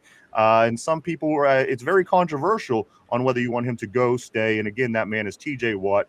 Thank you again, Somber, for the memberships on the board. Somber working hard today. He's the man. Somber. Thank you to everybody on the board. Thank you to everybody that is just tuning in for the first time today. Glad to see you, everybody. Welcome to the Two Dumb Yinzers. This episode 1006. This is day 1 of the week 2 of Pittsburgh Steelers training camp in Latrobe, St. Vincent College in Latrobe, Western Pennsylvania, West Orange County. And Tyrone still can't get one. Is the Steelers what? And Tyrone still can't get a gifted sub. Oh no, he didn't get one. No. You know what? There's nothing that we could do for that. Like there's literally nothing we can do. I would personally give Tyrone one right now, but we can't. I feel so bad for him. I would. Pad's first day today. Of course, Mike, the Saturday Night Lights on Saturday. Hall of Fame game this week. NFL Hall of Fame game on your TV. Derpy in town. He'll be at Ground Zero at camp on Thursday for all the live updates from Derpy Live. I cannot wait for that. And Mike, just next week, we'll be playing a football game against the Green Bay Packers here in Pittsburgh. So much going on, so much to get excited about. The secondary is kind of worrying me a little bit, but again, still early. And this team doesn't seem to not leave stones unturned. So again, I think we'll probably have something ready for that. And again, it is only preseason. You want to keep that in mind as well. Yeah, Derpy. Yeah. I can feel the chilly weather now. The cold, the cheerleading weather. The chilly weather right now. Yeah. The cold weather. Yeah. Can't wait. Derpy, almost here. Derpy, did you miss Mike eating the crotch crickets at the beginning of the show? I think you might have missed it. Mike ate crickets on air. Yeah, he did. Yeah, show him the crickets that you eat, Mike. There they are. There they are. Mike was eating crickets. Not by force. He just likes to eat bugs. Let's move on, though. Let's go right here. Mike. Let me go to Jello Donut. He says this. I do want to say what's up to Jello. Welcome to the show. Always great to see you. Jello says this. Queen shut down the 2-minute drill to end the drive. I don't know if that's a good thing, if it's a weak link. Queen shutting down the offense. I do want to say this, guys. Did anybody catch the news? Patrick Queen changes his agent for a second time this offseason. I was going to say, I thought it was a retweet. Is it really? Is that was no? I think it might actually be. He might actually be changing the agency again. What's the deal with that, Mike? Again, this is another person that at the end of this season is going to sing a tale about this young man, of course, Patrick Queen, Mike, because it's more than likely not going to be another year for here in Pittsburgh in 2027. What's the deal? I mean, what's going on with his agents? I don't know. Usually when guys do that, they're getting ready to hit free agency or renegotiate with the team. So he's getting ready for that. But I mean, what's his agent getting him, like jawbreakers and bubble gum for? I don't understand. Right. I mean, he's going through some agents at this point. It's crazy. Like I don't know what's going on, why he keeps doing that. Let's move along. Glad to hear this from TJ. Tyrone says also, Yinzer Joe says, this why did they have Whitehead in but sign Jenkins, or why is Tyler Rapp or Donovan Wilson on the radar? You know what, as far as big as I am on Jordan Whitehead, he is coming off a serious surgery. Yeah. And he was in the big car accident, and basically a surgery similar to what Asante Samuel Jr. had went through. So hopefully all is well for him. I would love to have the young man, of course, Jordan Whitehead, on our squad, a Pitt guy, matter of fact, from my high school. So for that reason and that reason mostly, I support bringing Jordan in. But again, if he's not healthy enough at the end of the day, then he's just not healthy enough at the end of the day. There's not much you could do about it. So I'd like to see some Jordan Whitehead, but you know what? If it's not possible for whatever reason, I get that. I do get that. We want to win. We want to win. Yeah, want to win. Like whoever's if he's not healthy, we already went through that with Savage, so it's smart not to bring him in and deal with all that. Absolutely. Tortilla says Mark said he'd buy my membership. Let's go to Somber. Somber says Derpy is making his way downtown, walking fast, faces past, and he's homebound. Ba-na-na-na-na-na. Somber, of course, I did pick up the lyrics on that. I believe her name was Vanessa something. Let's go right here. Jamie, hell yeah. Good for you guys. Thank you, sir. Welcome, Tortilla. Welcome, Tortilla. Tortilla to the membership. Hey, welcome, Tortilla. Thank you. Tortilla's like, figured I'd spend the $2 before Somber spends 50. And then right here, I am also seeing the Tortilla again on the memberships, guys. There is the membership badge. It is next to your name, guys. Again, that changes over time. As time goes on, the badge goes from a 1 month badge to a 2 month badge. Again, totally optional. We are not going to drive this home. This is for fun. I'm seeing Derpy pictures on the terrible board of Derpy with no shirt. I'm seeing Vanilla Thunder on the terrible board, guys. Also, there is the terrible towel in there as well, as we are getting our terrible towels warmed up, ready for the season. Yeah, we got some new ones added throughout the show too. We had an exasperated Thunder plus Ryan's favorite, my guy. I hate my guy. Why wouldn't you put mine as listen? Because that's something I actually said. Oh, I forgot about that one. I was doing that one. I'll change that here. Take my guy off of there. I hate that. I'll change that one up for the day. I hate that more than anything. When I hear somebody say my guy, it makes me want to just kick the shit out of him. It just does. I forgot about listen. How can I forget about listen? I have a whole fucking t-shirt made that says listen. Because a lot of times it's when somebody's trying to be a smart ass. Yeah. They're like, okay, well, you missed the stop sign, my guy. It's like, you're being a dick. Don't call me your guy. You know? That needs to be the subscription noise. Listen. Yeah, listen. That should be that needs to be the noise. I like that. Since Mike is making 53 emoticons for himself, make mine the sound at least. Fuck. I'm sorry. Let's continue. This is why I need you here, man. I get tunnel vision. Let's continue. Let's go to Corey. Corey says, who cares what you use the money for? You guys put it. I know, but I like to, because at the end of the day, we're not about money. It's never been what the show's been about. So I like to at least, explain that and put that information out there. But we thank everybody because it will certainly help out in the for the shows. Thank you guys as always. Jella says this. I know Jella did become a member. Also, thank you, Jello. Also, thank you, Miss Pittsburgh. Thank you, Derpy. Everybody, guys, you guys are fantastic. A lot better of a turnout than I was expecting, guys. Thank you. Thank you so much to everybody for the memberships, joining on the terrible board and beyond, guys. And Tyrone says, damn. We got to get Tyrone up there. I don't care what it takes. We got to get Tyrone a membership. Let's go here. I do want to say thank you, Chef Salad. Thank you, Shiki Baby. I see Shiki Baby as well. Steeler Girl. Everybody, thank you so much. And again, welcome to the show. Welcome to the terrible board where your voice, your opinions, your thoughts run the show. Steeler Nation. Guys, it's all about you. Give us your thoughts on the board. We will talk about it all. I'm seeing a bunch of new names. Thank you. Caleb, thank you. The whole way down the list. Harley, Caleb. Steel Loyal says Somber just going to flex on us real quick. Right? Somber got that money. Somber, let's see. Somber making it rain. Steel Loyal says, laugh my ass off. YouTube hates Tyrone. I can't imagine anybody would hate Tyrone. I just can't. Tyrone is one of the easiest people I've ever known to get along with in my life. And especially on a computer, on screen to screen with somebody. I mean, nobody likes anybody when you're looking at them, their opinions on a screen. Ryan, Mike. Yep. Did you fellas see this? Small Hands is starting the Hall of Fame game. We did. Kenny Pickett will be. literally mentioned that.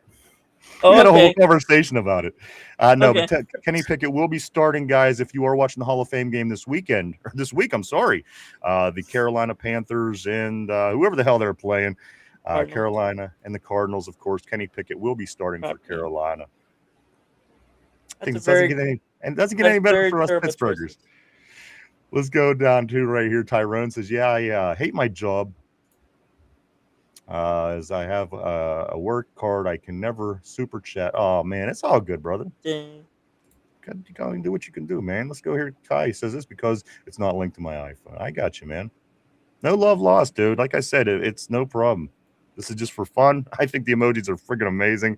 I like the shirtless derpy, my favorite. Some Vanilla Thunder on there. The terrible towel, one I particularly like. Mark Malone says one of my chats didn't show up earlier either. I'm not sure, Mark. Steel Loyal says laugh my ass off. A member on the work card. Be a member on your work card. Yeah. He'll be sitting in accounting. What is this? Two dumb Yinzers. Who the fuck's this guy? What was he doing? Who's this guy with no shirt on? It keeps popping up. Let's go here. Okay, I can do it again. Damn it, Derpy. Jello Donut says, okay, brothers. Steel Loyal, laugh my ass off.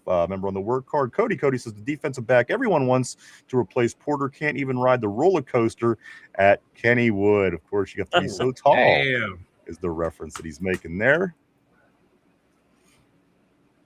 Steel Loyal, my pay works for my Two Dumb Yinzers membership is a flex.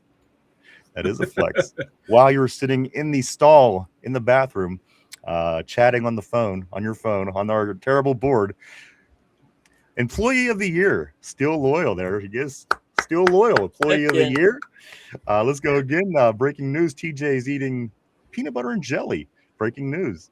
Omar Mike McCarthy. That is some breaking news. Let's go here to Tortilla. Rodgers competing against Mason Rudolph for quarterback one was not on my bingo card. Ain't that the truth? Corey says that's steal and put it in a baggie because he couldn't get a sack. Damn. Well, you know what? Dang. That's a game ball right there. Put it in the baggie because he couldn't get a sack. Of course, the PB and J. Speaking of game ball, Ryan, listen in. Game ball emojis have just been added to the emoji list. All right, there you go, guys. Listen. There we go. And the game ball emoji. So throw a game ball to Corey. And I think who was the last game ball? I can't remember. Was it Tortilla? Might have been Tortilla. Tortilla always gets a lot of game balls. Richard says this. It helps knock off the rust before the season starts. Omar looks so weird in shorts. Mike, I got another one for you. Be like seeing Derpy in shorts. I hate everything. That needs to be one. Hey, we have a list, so just keep giving us your ideas. But as you do see right on the board right there, you have listen and you have the game ball now added to the emojis that you do have access to as a member. Guys, have fun. I am seeing them pop up throughout the terrible board. Loving it, guys. Thank you so much again. Tyrone, he looks weird after my fist knocks his ass out. You know what? I hate to sound like a goober, but I'm giving another game ball. I'm game ball right there. Game ball to Tyrone. Let's continue forward here. Let's go. I am being awfully generous with the game balls today, but you know what? It's Monday. Pads. We got pads, full pads. Hope they ask about JPJ. Steele says, Mark Malone, I like that they're actually making use of their time. More coaching, less BSing. I agree. Corey says, which is fucking hilarious because everyone already knew what he was going to do most of the time, and he pretended it was a top secret information. Still great, and that's what I'm saying. For not a whole lot going on, everything seemed to be secret, and that So again, I'm embracing the change. I'm embracing the change. I want to see Rudolph get helmet smacked again. Tortilla. We play the Rams. We don't got Myles Garrett on the schedule this year, so. Let's go right here. Let's go to Cody. If anyone knows how to handle Rodgers, it's the robot he goes home to. And some things that were said about the robot, guys, he's giving his wife a whole lot of credit, Aaron Rodgers, because of what she did helping him get back with the family. He didn't have a relationship with his family, and apparently the wife helped that out, Aaron Rodgers. And then, of course, along with Coach McCarthy getting hired for the Steelers, she gave him permission to go back and play football another year. So the robot, are we ever going to see the wife ever? Maybe after retirement, perhaps. I don't think so. I don't know, man. It's creepy. I don't know what's going on with the wife. He doesn't have to share anything with us, but usually marriage records are public record, and no one's like found out who it was. No one's published it. Like in this day and age where no one respects anyone's privacy, it's weird that it hasn't been leaked who it is. I know. Yeah, right. Everything that he comes back to goes to this wife, though. Every conversation, everything. He got permission to go back to play. He's, listen, getting back with the family. I mean, why would he make that story up? So that's what's just making it interesting and weird, I think, ultimately with the Aaron Rodgers' wife situation. But those things are happening, as we do know. Let's continue forward here on the board. Let's go to Jello Donut. Jello says this: they are always saying how much more attention to detail McCarthy is compared, and I love that. I can't wait to see the results of this. And again, if those are the things that fix it, I am all aboard. By all means. Let's go to Ty. He says they sign in here. Here we go, Steelers. Let's go to Cody. He says this is the only team that every team you can with Mike Koff, Penn State. Same here. Here we go. Jello Donut is saying Steel Loyal says this: Pittsburgh is going to the Super Bowl. Here we go. Tyrone, sure. Here we go. Going to the Super Bowl. Here we go. Also, Somber off doing some gifting. Thank you, my friend. Tortilla. Kevin got to 3 Super Bowls and won 2. Hey, that's true. That is true. I want to say true. Thank you to Tortilla on the super chat with the Robo Thought. Thank you, Tortilla. That's what I need. We're all gonna have those Robo Thoughts before you know it. You laugh now. But people aren't having kids anymore. People aren't hooking up anymore. At least when we got to go to the dance clubs and hang out with people, you had a chance of scoring and relationships and creating babies. We're also relying on the computer. And again, the Robo Chicks will be here soon enough. Believe that. And the fact of the matter is, we're not really doing what we usually do anymore. So just interesting question, certainly down the road. Let's go here to Frank. Frank, I do want to say welcome to Frank as well. He did receive a membership. Welcome to you. Andy, also End of Days. There's a name that we certainly recognize. Everybody, Jamie, Pittsburgh Primo, RB, of course, from the show. Everybody, guys, welcome again. Thank you. Somber getting it. No RB. Steelers says, laugh my ass off. Somber gifted RB. Cody is Lance here. Steel Loyal says that's poetic. I'm sorry, not pathetic. That is poetic. Let me make sure I come over here and thank Tortilla on that. Thank you, sir. Laugh my ass off. Okay, Somber, don't worry about it. That is what Tyrone is saying. Tortilla says this: they should let you choose who to gift. They should, right? That's unfortunately not how it works. I apologize, because again, I would certainly make sure I took care of everybody. Somber is shipping RB a new bungee cord. I got to throw a game ball. The bungee cord. Come on, that's a good inside joke. That's a good one. I got to. I'm being extra generous today. So again, there you go. Yinzer Joe says, I really thought Savage was healthy. I didn't hear anything about his health or him fighting to stay on the team. It kind of came as a surprise. Joe. And that's what I'm seeing everywhere. A surprising move by the Steelers over the weekend by letting Darnell Savage go. But again, Savage, he said it himself. He doesn't think that he's going to be able to do it. So I got to give him that respect. Ain't much beyond that you're able to do. So, of course, they did go out and, of course, get Rayshawn Jenkins, and they're still looking. So beyond that, it's safety. That is what's going on. Steel Loyal, I'm surprised they don't let you choose, to be honest. I am too. You can on Twitch. Catch up YouTube. I know it's random. Tortilla says this. That's like going to the really good deli and then realizing they're Browns fans. I agree. Tyrone says Pat asked for a Porter contract, so I see Omar look stupid. Let's go to Jello. Jello Donut says this. Pat doesn't ask hard questions anymore. He has keepers now. Yeah, true. Cody says, I seen Kobe play a whole game left-handed and win. I seen Kobe play.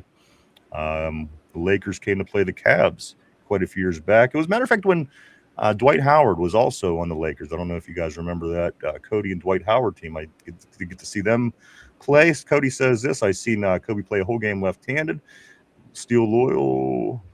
Here comes A-Rod. Helicopter. Tortilla is saying the GOAT A-Rod MVP. That must have been going on for sure. Chris says all of our wide receivers looking great so far. Good. We need them. A-Rod and Steelers stuff is just wild to see. I thought the same thing from day one. Just seeing him in Steelers gear certainly is a different experience.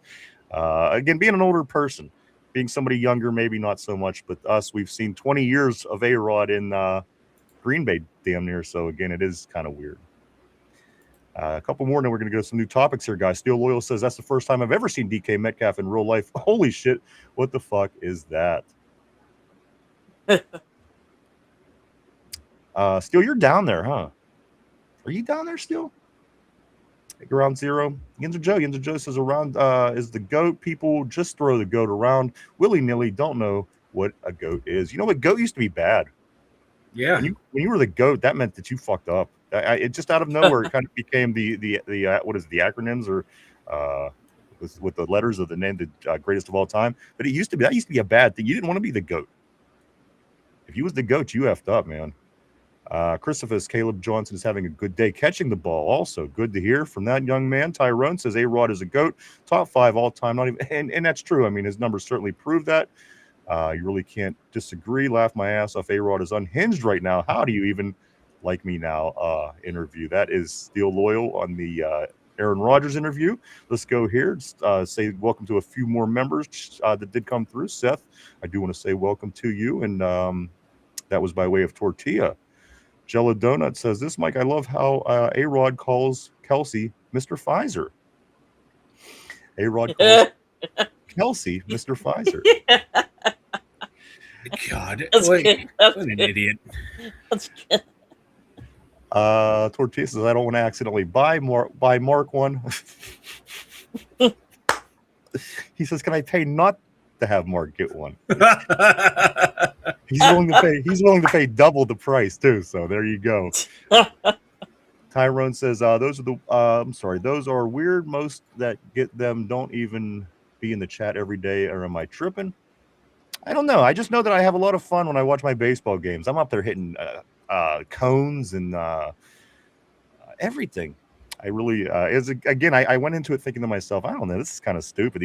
But I realized at that point I might have the intelligence, the brain capacity of an 8-year-old because I absolutely love them things. I know, like when I mentioned it to you, I thought you were like, no, I don't know. You're like, oh yeah, dude, man, those emojis are awesome. I was like, do it now. You want to do it now? Are you done yet? Did you start working on that? Like all day yesterday. That's all I heard. That's all I thought about. And then I make him one personal for my guide. He's offended. I hate that my guy. I hate it more than anything. I truly do. I put it in there as a joke, and I didn't realize that would be one of the ones that popped up ready to go.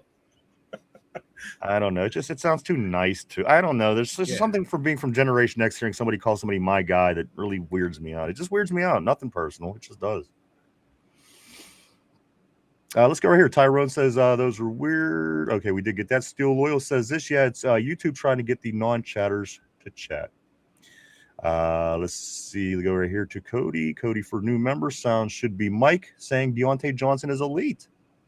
There's a thought. Idea. Good idea. Keep throwing ideas up there. Mark Malone. All right, I made it to the party place. Mark made it to the party place. No, Mark, go away. Tyrone is saying. Laugh my ass off. A-Rod talking about COVID. Jello Donut says, good. Get him, Aaron. Let's go here. Mark Malono. I got ER running in the foreground now. Thank you. Or Tortai. I'm sorry. 8 Mile Malone. 8 Mile Malone. Tortilla saying. A-Rod just said like 8 Mile.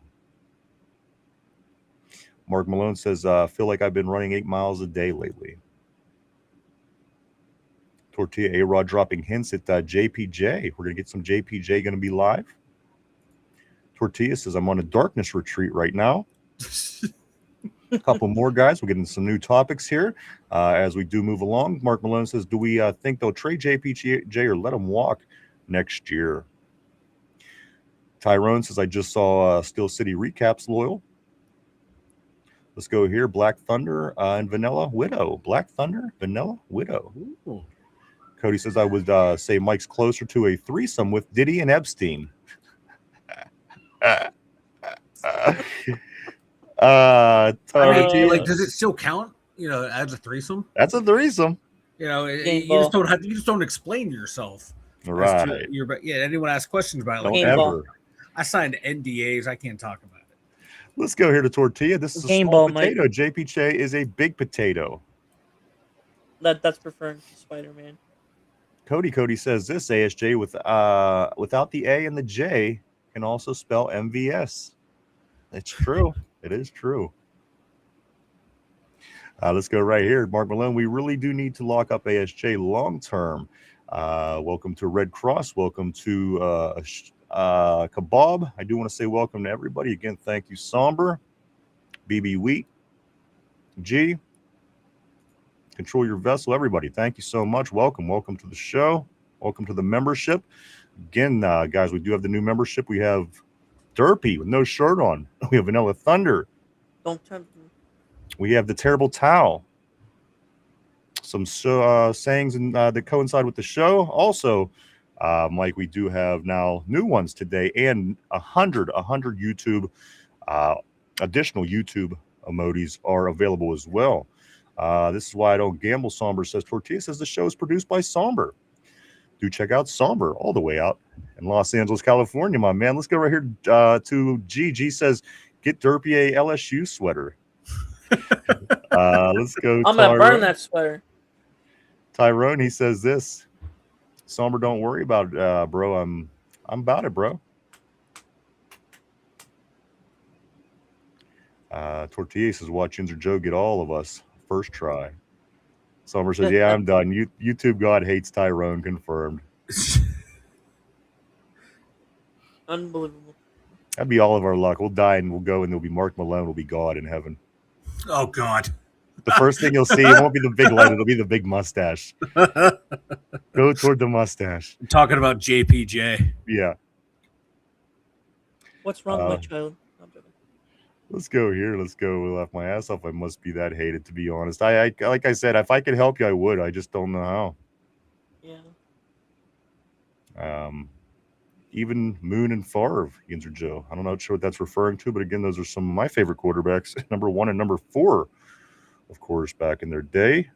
Somber is the GM of the 2-Dime Yinzers now.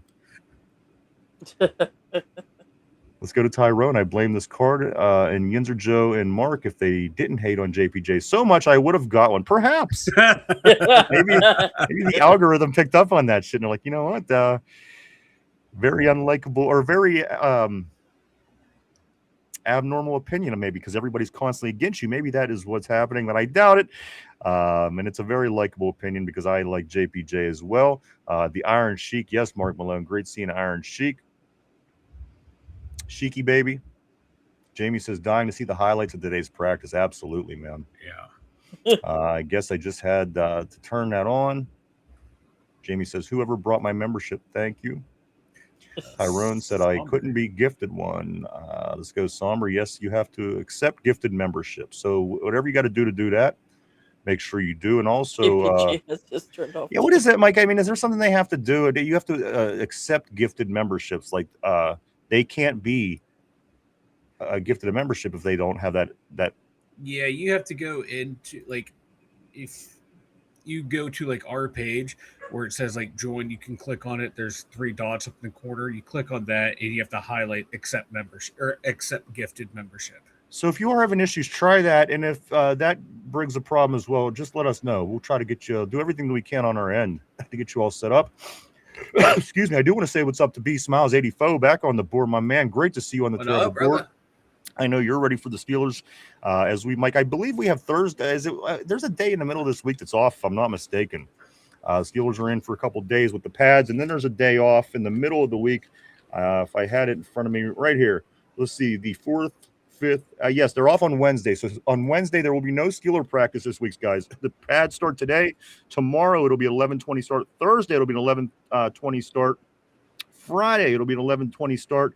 And then Saturday, remember, guys, is the Saturday Night Lights practice. That's going to be a 6 p.m. start for Saturday Night Lights, and then they'll be back on Monday next week. So that's what's going on, along with the Hall of Fame game this week on TV, the Panthers and the Cardinals. Also, the Steelers will be back on the field next week. Mike, Green Bay coming to town for the first preseason game, and Aaron Rodgers will be playing as the latest news. And don't forget, Thursday, Derpy will be live on site at Ground Zero to get all the live information to us as much as he can down at camp this week. So we're really excited to have Derpy down there. B Smiles, my man, thank you so much for being back on the terrible board. We love having you here. Great to see you. And we're ready for these Steelers, baby. We're right there with you. Believe that. Still, Corey says this at Somber. You get my game ball, brother. You bought drinks for the entire club. You earned it. Somber, man. Hey, come on. How many? We got to give game balls to Somber. Look at the work he's doing today on the show. I do want to say what's up to J-Rod. J-Rod the Damager 420. I love the name. J-Rod the Damager 420 says hello, fellas. And I do want to say hello to you. Welcome to the show. Love the name, as a matter of fact. Great name. Kevin says, I hope Kenny throws a pick or two. Do you want to see a pick or two, or do you want to see him spike the ball into the ground again on a pass play? I don't know which one I would rather see. Tortilla Overthrow. I'd rather see an overthrow. I'd like to see him spike that damn ball into the ground. I don't know what the hell he was thinking. I mean, you've seen it happen through your life. Yeah. Baseball players do it sometime, but let's go. Corey says, at Tortilla, I'd like to know how you got my ex's name. What? Oh, Robothought. Okay, there we go. Hey, I know her too, Corey. I think we might have both ran through that town. Let's go here to Cody. Cody says, every time you say scoring, I hear it in a butthead voice. Scoring. There it is. Corey does it as well. Also, J-Rod Damager 420 predictions for the Lions this year. I think the Lions are going to be all right. J-Rod. As a matter of fact, we're doing Derpy has a segment that he does every day now on the show, going through divisions. Matter of fact, the last division we did with Derpy was the NFC North, and I had Detroit doing very well in the division. They have the talent. I think last year was a down year. History doesn't serve them well, but at the end of the day, you know what? They have a damn good team on paper. Detroit is my squad out of the NFC North. A lot of Bears talk, a lot of Packers talk, down on the Vikings, of course. But I'm liking Detroit. So, J-Rod, glad to have you. Let's go here to Corey. Corey says, I tried watching Beavis and Butthead the other night with my wife, looked at me like I was a child and told me to turn it off. Yeah, I've been there. I've been there for sure. Cornholio. And the thing when I was in school, it was new. So we were going to school like, repeating all the phrases the very next day. It was like the best thing ever.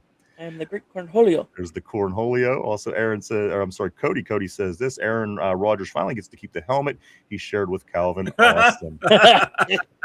That's a good one. Chris says this. I'm heading to get round 2 of I told you love that steak on a stone. Good for you. Yeah. Fucking amazing, isn't it? He says, I'm heading to get round 2 of that steak on a stone, and I'm also adding a garlic butter lobster tail. That sounds tempting. I might have to do that. That sounds really fucking good right now, brother. We all go down to the steak and stone. Let's go right here. Mark Malone, goats are sacred of the Iron Sheik. Dasher Heat Derpy. What's up, Dasher? Cody says 3 dudes is called a train. Or who is the Lucky Pierre? They also have the Lucky Pierre and the 3 guys, right? The guy in the middle. I don't even know why. I do know why I know this. It has nothing to do with anything, but the Lucky Pierre is the guy in the middle of the 3 guy threes. It was a show back in the day. It was a show. Hey, now.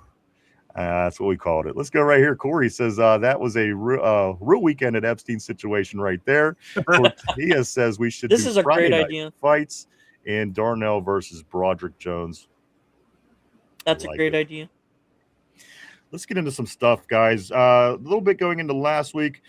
Let's finish up defense, and we do have to touch the offense. A lot of secondary talk, a lot of linebackers, edge rushers early in the show today. Let's continue forward on some defense talk. Then we're going to go to the second half of the show will be offense. Jaquan Brisker's mindset, all about getting turnovers this year. Yeah. Turnovers. Jan Brady said. Mike, this is a great thing to hear from your safety. We're all about turnovers this year. Patrick Graham, new things going on. Derpy, go ahead. I mean, we've been doing turnovers defensively. It's just, can we punch it in, convert a touchdown? Instead, we usually just get a field goal or not even get it even in the red zone. So, like, you know what I mean, Ryan? Absolutely. Yeah, Mike. I see no different. I mean, I like the confidence by Brisker, but like, we've been doing that. Go ahead, Mike. I was gonna say I hate to agree with Derpy, but yeah, we've been one of the better teams at creating turnovers the last handful of years. It's just getting the offense to flip them into touchdowns instead of threes. So if the defense keep that mindset of getting turnovers and they keep that rocking and rolling, and the offense can just take a little step forward, turn those 3s to 7s. This team's going to be in a really good spot, man. Because the defense, like I said, under Tomlin and Austin, they were good at getting turnovers. If they keep that or even crank it up a notch or 2, look the fuck out, man. And that's what I'm hoping on, Mike. It's a lot of scheme. I mean, if the problems were what the problems were, then we should be able to benefit from this. And again, Jaquan Brisker, we're looking forward to you, my friend. He's a Pittsburgh guy. He went to Penn State. Back home. Couldn't be more excited, Mike. Turnovers are on his mind. That's exactly what we want to hear as fans. So more good news coming from the defense, coming from Steeler camp. One more defensive topic, and we are going to switch over to offense for the duration of the show. Guys, James Harrison. James Harrison's thoughts on the non-tackling. Of course, very controversial last week in Pittsburgh as it was announced that the Steelers were not going to tackle in camp this year. Fans lose their mind. Players, they're dealing with it. They know, some guys probably prefer. Some guys are probably, So this is what James Harrison said. Of course, I think I did see this. The legend, the silverback, the Super Bowl champion, James Harrison, Mike, the undrafted free agent, but being one of the better linebackers of all time here in Pittsburgh. James Harrison makes this comment, Mike. He says the Steelers can benefit from the lack of tackling because it gets you in better position, which I don't disagree with. But isn't there a better way of going about it? Maybe doing drills where you were focusing on that. Maybe doing drills without pads to focus on that. Stripping the whole tackling away when you have pads on, I think, is just a whole element. I don't disagree with what Mr. Harrison's saying here. James is making a great point. Yeah. We're able to work on positioning, angles, things like this better. But again, you could have done that in the first place. If you feel it was more effective without pads, take the pads off and do it, and then put the pads back on and tackle again. So again, Mike, Harrison is agreeing with what's going on. But again, some of the news that came out today, backs versus backers, is not going away. So I'm going to ride this out and see how it goes. Yeah, I'm going to see how it goes. If we finish about the same, mixed tackle rates as last year, like, okay, maybe it's just the players that we have on the team just can't fucking tackle, because last year, we've tackled in camp. This year we didn't. So, okay, it's not the coaching. Then at that point, it's going to be certain players who just don't know how to fucking tackle. And I'm always willing to give everything a try. You know what I mean? If we do it and it doesn't work, then it'll give us something to bitch about. But if it does work, then you know what? Good for everybody. It's a positive. Yeah, Derps.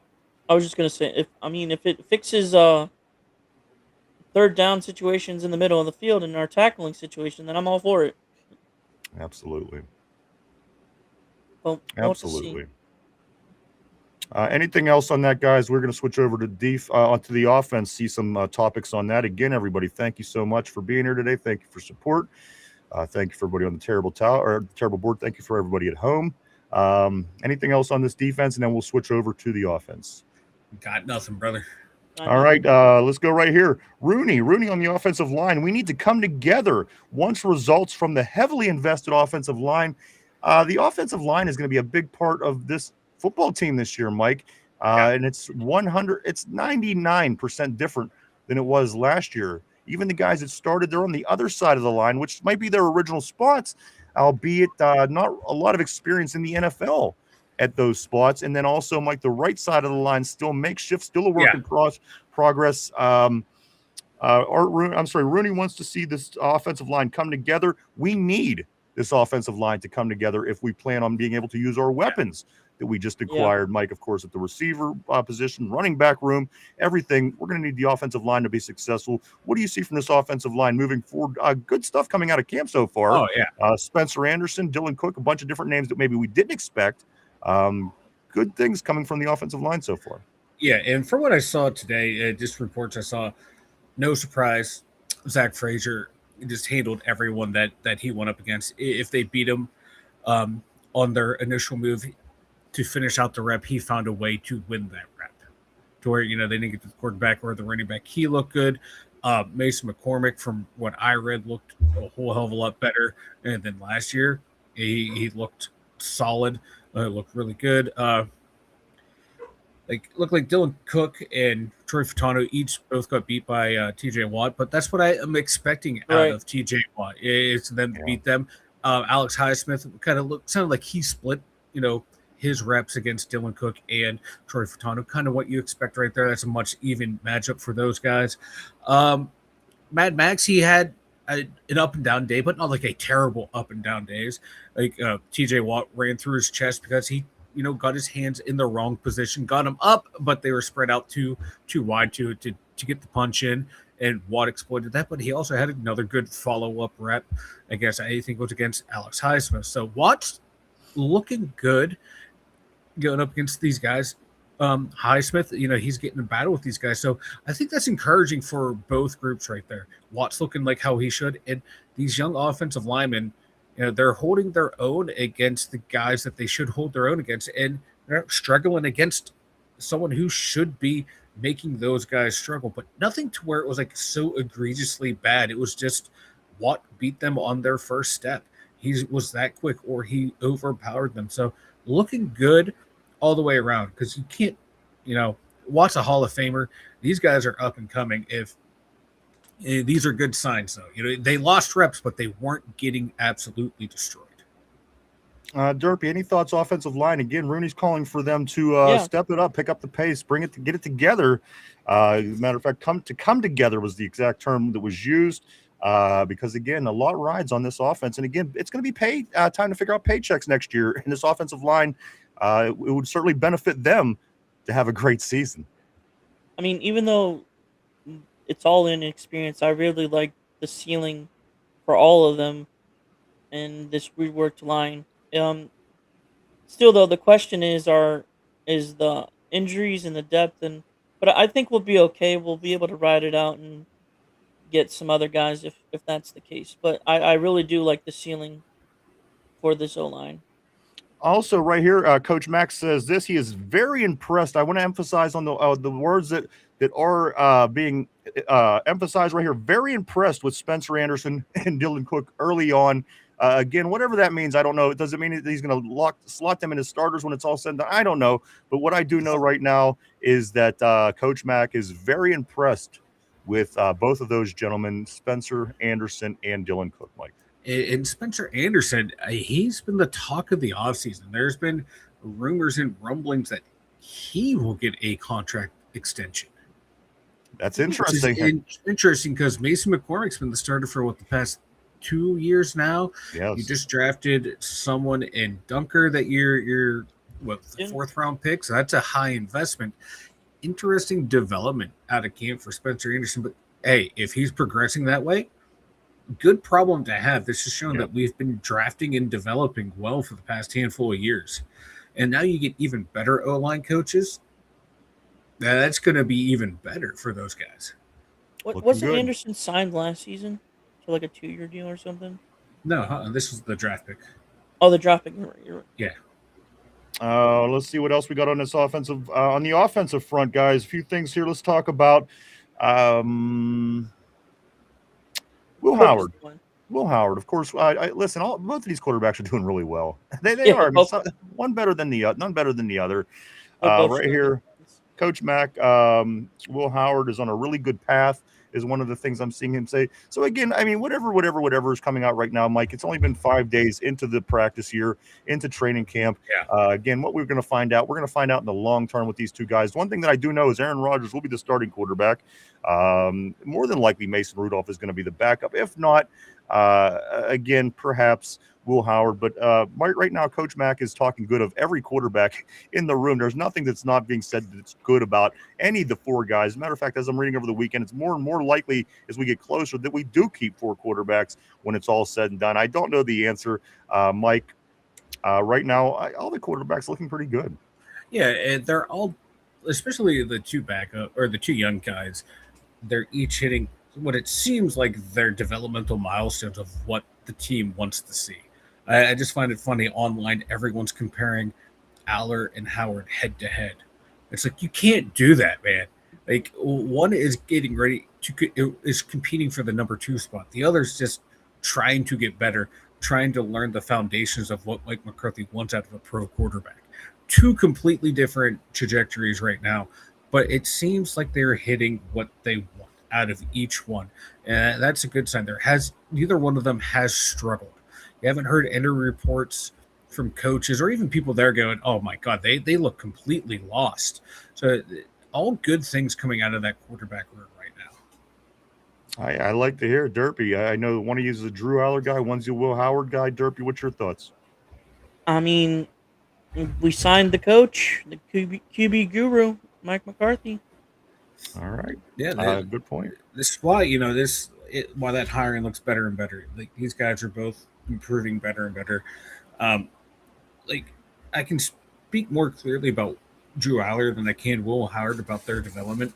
Go back and look at Drew Aller the last 2 years at Penn State to where he's practicing the way he's practicing now, the way he's throwing. Yes, one's live action, one is, just training camp, but the mechanics, it is a night and day difference. How quickly he's changed his throwing motion. Usually it could take guys a year or two to get that locked down. He's just a handful of months from OTAs to now. He looks crisp and smooth doing it. And it's almost like it's second nature right now. He's always had the raw physical abilities, just can't he put it all together? And he's finally has coaching to put it together. And Will Howard came in a more finished product coming out of Ohio State. So he has a better building block. And coming out, he was one of those guys, if you get him in the right system, could be that game manager type quarterback that is not going to, you don't have to put everything on his shoulders. Just go out there, play your brand of football, get the ball to those guys. So he could be that guy if he pans out and Drew Aller doesn't, just be a facilitator of the offense. And if Aller pans out, he has all those physical tools to where he could be one of those guys that's slinging it up and down the field. I was going to say, I agree, Mike. Aller has the arm, definitely for sure. He definitely has the arm over Howard. But can he make those right choices in a situation where he's under pressure? And I think that's the key, and then we'll have to give him some time to develop. Yeah. That's the other thing. That Will Howard has that ability. He just doesn't have the arm that Aller has. It's like if you can combine. Yeah, can we take both these guys and really cut off one guy's arm and put it on the other guy's shoulder? And really, they combined, they have the traits you're looking for. Will Howard's the more sneaky athletic of the two. He has better escapability than Drew Aller. It's and he has the better recognition right now. And Drew Aller has all the physical tools. He has the big arm. He can sling it. It's just making the every down throws That's Drew Eller's things. Getting the right read and just connecting on those. But if you want him to sling it downfield and hit those big throws, he can do that in his sleep. Whereas Will Howard, he can do those other little analytical things. So they are combined the perfect quarterback. We're going to stay on quarterbacks here for a few minutes. Great insight from both of you. One of you guys are a Penn State guy. One of you guys are Ohio State, of course. So to get both you guys' insight on that, certainly appreciative. Another thing, Ryan? Derpy.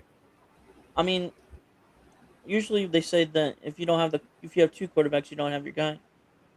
With the potential of both Howard and Aller, they could use them both in different situations. Absolutely. And also having two guys is almost put you more of a can't miss situation. If you miss with both of these, then what are we doing? So again, I like the idea of having them both. I'm glad that I'm not in your positions. I'm glad neither one of them are my guy, because I would be taking it more personally as I did when Kenny was here. So again, I get it. I totally understand you guys, and I give you shit for that. And it's just what it is. But at the end of the day, you guys have the scoop. You guys watch these teams every week. I don't. So again, thank you for your take. Let's get a couple of comments here, Mike. We are going to stick on quarterbacks here for a little while on the show. Again, welcome to the Two Dumb Yinzers, guys, episode 1006. This is the start of pads today. The Steelers went out there this morning, started practice with pads. This is what we couldn't wait for. Also, this is just a good marker and indicator that we're just that much closer to playing football as the Steelers get together and play with the Packers next week. We'll be on all of our screens next week. In fact, if you're not going to be down at the game. So again, we're getting close. Let me grab a couple messages here. I'm going to start with Jello Donut. Always glad seeing Jello on this terrible board, my man. He says this. He says if there it is. There's the pads. Mike's got the pads on. Look at him go. Let's go right here. If y'all didn't hear Aaron Rodgers' interview, go back and listen. Absolute banger. And glad he has balls to call out Vrabes and Rossini.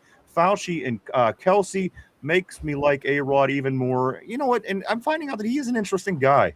You always heard that. You always heard he was a weird guy. He's interesting. I don't mind him now, Mike. I hated the fact he was coming prior to him coming initially. I like him now. I don't know. I mean, he's not. People always said he's all about him. It's all, and even if he is, he resonates that throughout the team to make them play better. I really feel that without Aaron Rodgers, Mike, if this was a Mason Rudolph ran team last year, this team isn't 10-7. This team don't go to the playoffs. This team don't win a division. No. So again, he's coming, he's trying, he's doing his thing. I respect that. He's a bridge quarterback. We know that. Yeah. At the end of the day, I'm liking what the guy brings. Yeah, like on the field, man, he's leading this team the right way. I'm liking it. He's keeping the locker room together too. And, he's helping with the transition from the old coaching staff to the new coaching staff, too, keeping everyone on the right page. And I love the way he's working with the young quarterbacks. Absolutely. He said, hey, it's not my job, but if they ask me questions, I will give them all kind of information that they want. And both quarterbacks are doing it now towards the point where I saw some of the stuff. It was the guys are saying, yeah, Aaron's coming up to us unprompted, giving us advice. Yeah. And so this is a good thing, and hopefully one of these two can pan out because if they can pick his brain and have his knowledge, and they're able to translate that onto the field to a high level, we're in a good situation.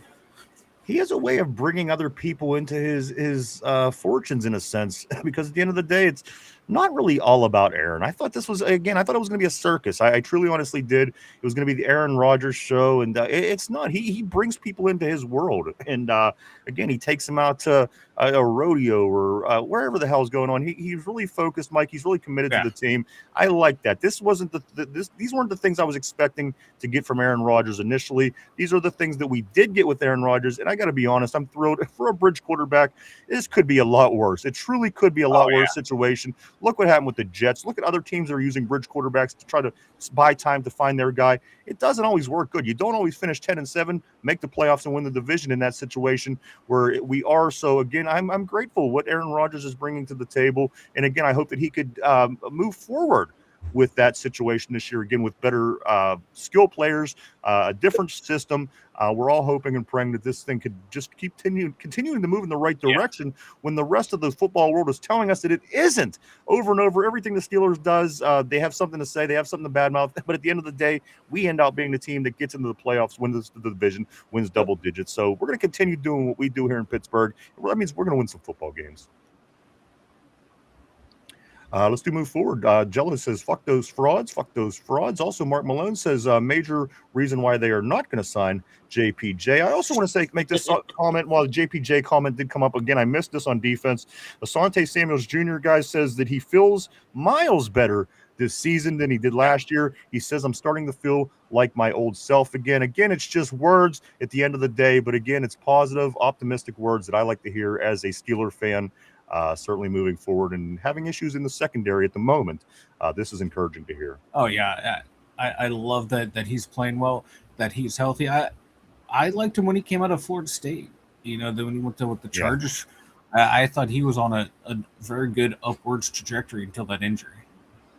Absolutely. I love the name anyway. If you knew his dad, you figured the kid was going to be good. Let's get back on the offense. Of course, I think Sommer brought up earlier a little bit about Eli. Of course, little Eli might getting more and more opportunity in the passing game.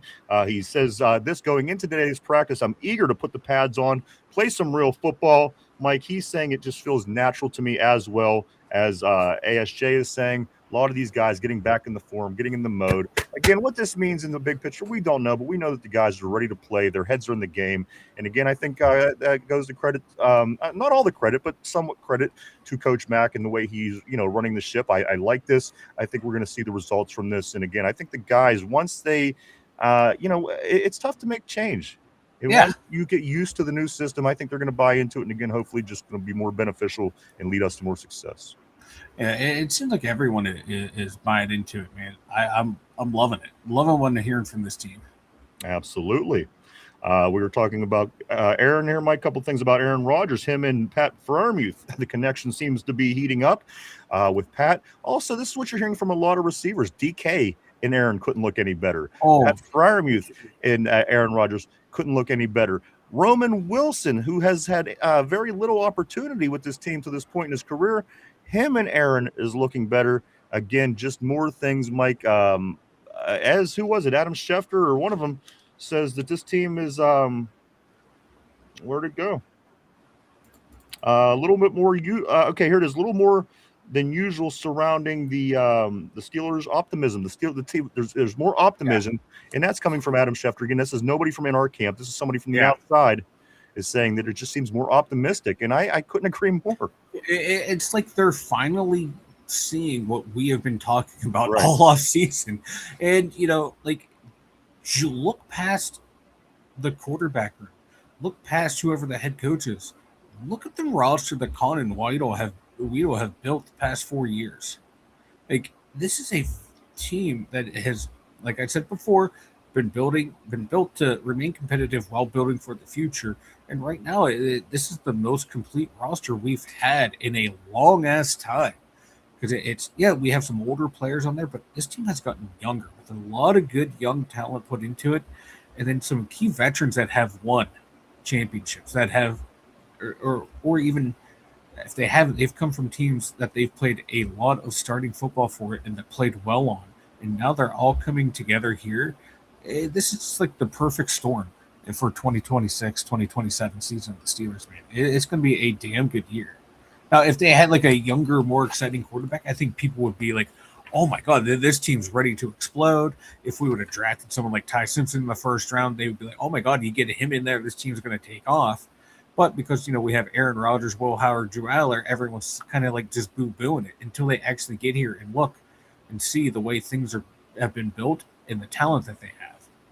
It's been Mike through the first 4 practices anyway. I didn't get into get all the full information from today. We'll continue to do that, of course, throughout the show and throughout the day. I will continue as well, Mike. But Aaron Rodgers has been lighting up practice. That has been very encouraging. Again, at 43, he's going to be 43 during this season, and this will be something that you continue to hear. Wow, your quarterback is 43. How's Unc going to play? Is he too old to play? So again, guys, he is all the way up to last week. Again, today, I'm assuming everything looked good. The board didn't tell us otherwise. Mike didn't tell me otherwise. But Mike, as of the practice is wrapped up on Saturday. He has been lighting up practice ever since. So again, very encouraging, just more stuff to get excited about. One thing that you were talking about briefly though, Mike, that an offensive lineman had made a comment about. You talked about maybe next year, what's going to go on, what's going to happen after this, looking at quarterbacks outside of Pittsburgh. Willie Colon makes this comment, Mike. Willie Colon on Baker Mayfield says, He'll be a Steeler. Willie Colon, Mike, the Ryan, offensive I'm not lineman. against it. What, Derpy? I'm not against it. I mean, at this point, I don't even want to think about it because obviously we have a whole thing going on. But right now, Right. we'll take a look. His numbers were the lowest that they've been in a long time last year, just slightly better than Aaron Rodgers' numbers last year. So that's something you want to consider watching Baker Mayfield play out this year. I think watching the process play out is beneficial as a Steeler fan because, again, if he gets back to playing shape that he was in before when he was, getting the Browns to the playoff, come on, that's a big feat. Getting the Browns to the playoffs and winning. So at the end of the day, I don't hate it right now, but again, I'm focused on what we do have in front of us. Mike, Willie Colon, Baker Mayfield will be a Steeler.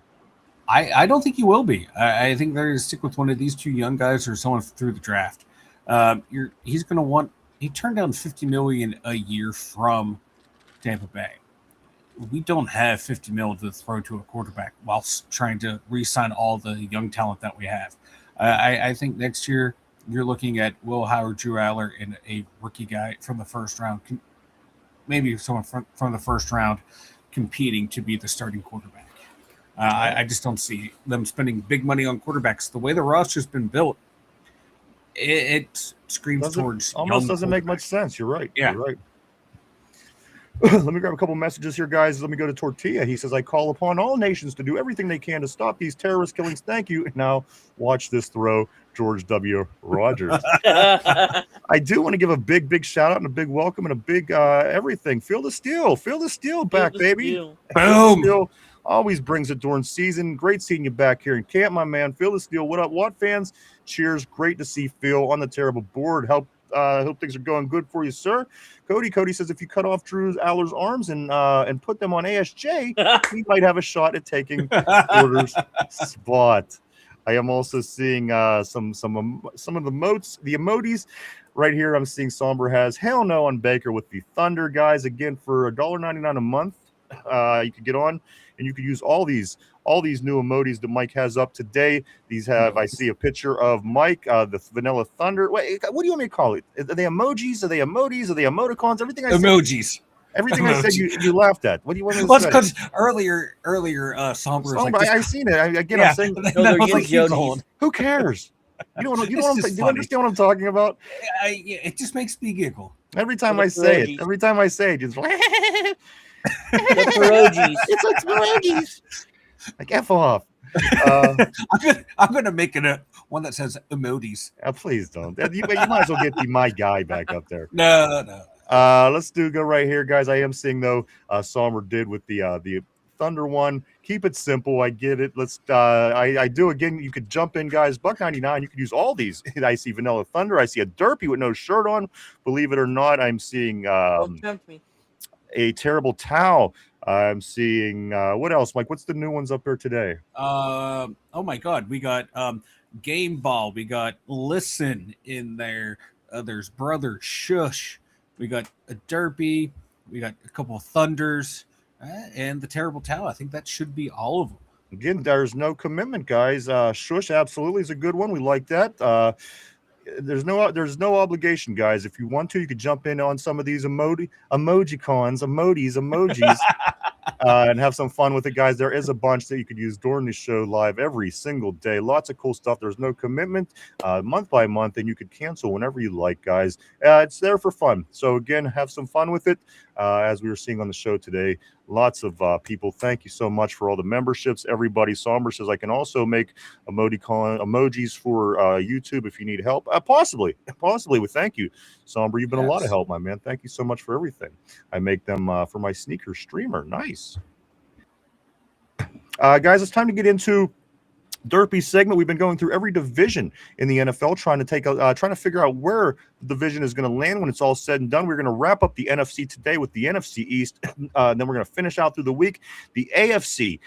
So we're getting the NFC out of the way first, of course, Mike. Derpy, we're going to talk about the AFC East, the Philadelphia Eagles, the New York Giants, the Washington Commanders, and also the Dallas Cowboys. Derpy, what's your thoughts? NFC East is always a difficult division to pick, Yes. because there's been a lot of Super Bowls ultimately that came out of that division, and sometimes it's hard to pick who's going to be on top, who's going to be in the middle, who's going to be on the bottom. Derpy, your initial thoughts on the NFC East going into the season? It's probably arguably going to be the third best in the NFC division. Uh, Philadelphia probably going to be the front runners as usual. Um, I don't see much change in the division. I'm kind of high on the Giants, which is crazy to sound. Yeah, I am too. Um, They're putting a team together, right? right. Dallas, whatever is going on in Dallas, until Jerry Jones and Mid Prescott leave, nothing's going to change there. And Washington, besides their quarterback, they just stink.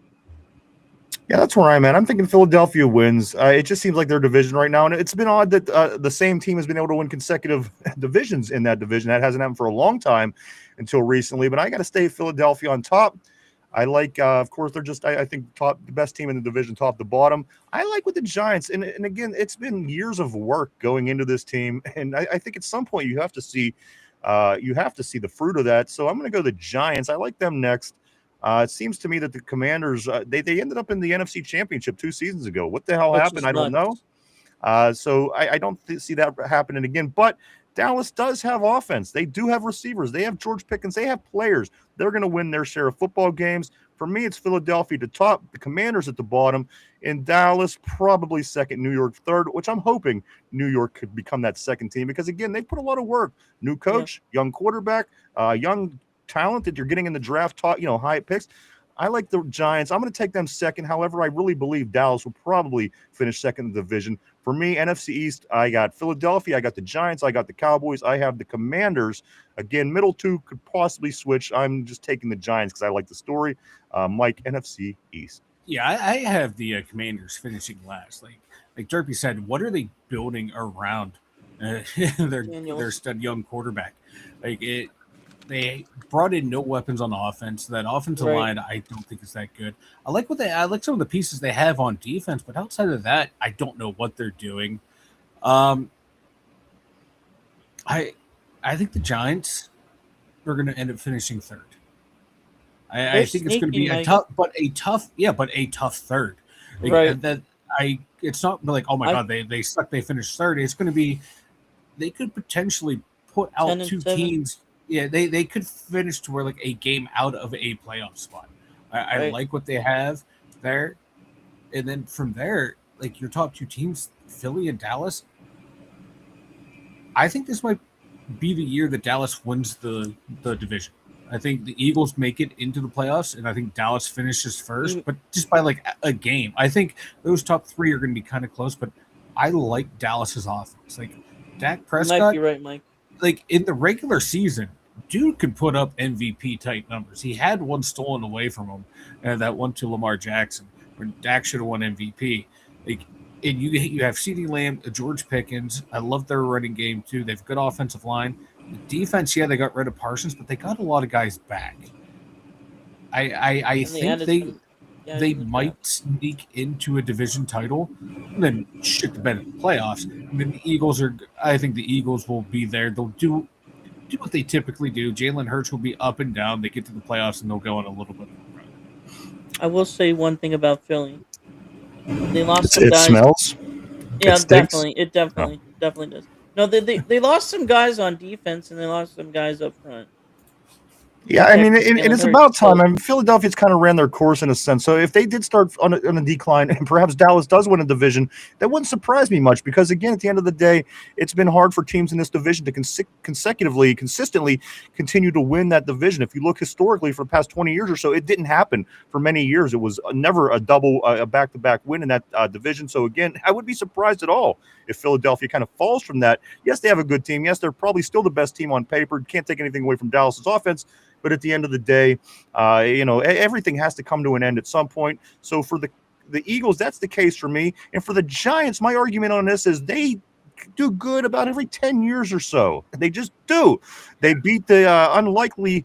They beat an undefeated Patriots team in the Super Bowl by luck. Then you go back further. They win another one against Tom Brady. Go back a little further. They were in the Super Bowl against the Ravens in the early 2000s. Go back a little further. They had success with Phil Simms, Jeff Hostetler. So every so often, they're like the Bears, but just a little bit more. frequently than the Bears, but they just come around every 10 years or so and do something really good. I think that this Giants team will eventually happen with. I just don't know if this is when. So I'm pulling for the Giants. Again, you got to, at some point, unless you're the Browns, you have to expect some success from the team that you've been building from nice draft picks for year after year after year after year. So at some point, I like the Giants. It's kind of like a wild card team for me personally, but also like you're saying, guys, I think Philly isn't, they're certainly susceptible to getting knocked off the top perch and just by the law of nature or by the law of average. And again, nobody wins the division over and over and over and over in that division for sure. Yeah, it's a tough division. And like I said, like Dallas lost Parsons, but they got some good pieces. Yeah. In some of that trades, and they would end up getting Quinton Williams from the Jets as well. So I like what they have. But my big thing is like, can Dak put it together in the playoffs? We know he can do it in the regular season. Right. And and can Pickens keep his head on straight for the whole season? If he can, like that offense is one of the best in the NFL. I agree. Back on the Giants, the two pieces that I'm really high on the Giants is them finally getting a coach in Harbaugh, and to mentor what's his name Dart, yeah, to mentor Dart, yeah. And then the other is sneakily adding one of our guys, Austin. Absolutely. They're adding pieces. Yeah, they've already had pieces but adding Austin is kind of interesting for their offense with Dart and Scatterboo and all them. I agree. I'm excited about watching of course the Giants. Of course, Scatterboo with his injury, it's gonna be nice to see him back. To see Jackson Dart another season under his belt. So again, just a team that I'm personally excited to watch on the side. Isaiah Likely. Isaiah Bloody Likely is in that team. Is in that roster as well. That's not a bad piece either for them either. Even Neighbors and Likely and Austin. Oh my, they got stuff going. So. We will continue to see. Let's go right here, get some of these messages. Guys, as we are about that point of the show, we're rounding third, if you will. Let's go right here to Tortilla. He says, Somber about to make a RB one. He's about to make an RB.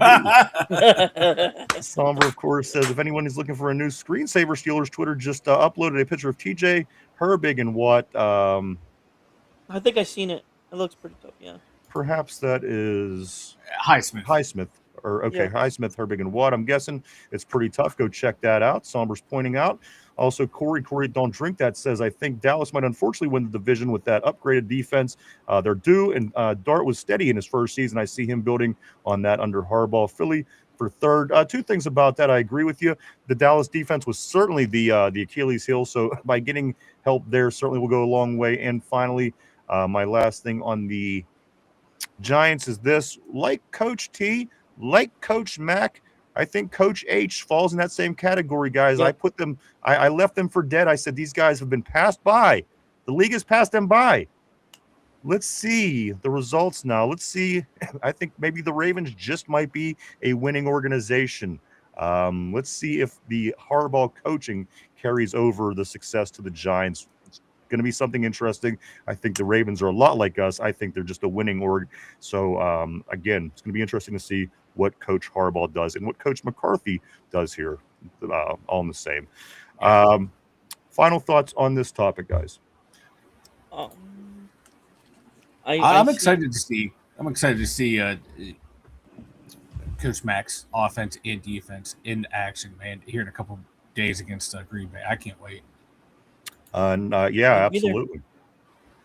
All right, guys. So there you go. Lots of things going on. Camp tomorrow will be day 2 of PADDED. If you are going, the parking opens up at 8:15. The gates open up at 8:30 at St. Vincent College in Latrobe in Westmoreland County. So you don't want to miss that. Also, do be sure to get registered if you are going to camp tomorrow or any day, because you have to get registered first. It costs nothing. It's absolutely free. Go to Steelers.com or Ticketmaster.com, get registered, and get ready to head down to St. Vincent College. As I said, guys, they will be practicing a couple days. They have a day off in the middle of the week. Saturday Night Lights is Saturday. Derpy will be down at Ground Zero Thursday. They won't practice Wednesday. Their day off is Wednesday this week. So we'll get all the first-hand scoop and action from Derpy on Thursday. And again, the Green Bay Packers come to town next week. Hall of Fame game this week, guys. The NFL is back, believe it or not. It's early in the process, but the NFL is back, baby, and I couldn't be happier, Mike, as we, again, all year, we talk Pittsburgh Steelers, 365 days a year, and it's our time, baby. I can't wait. I cannot Ooh. wait. Tortilla just ate a sugar glizzy. Pirates I'm rumor. Yeah, Derps. The Pirates are pushing hard to finalize a deal with the Mets for Luke Weaver.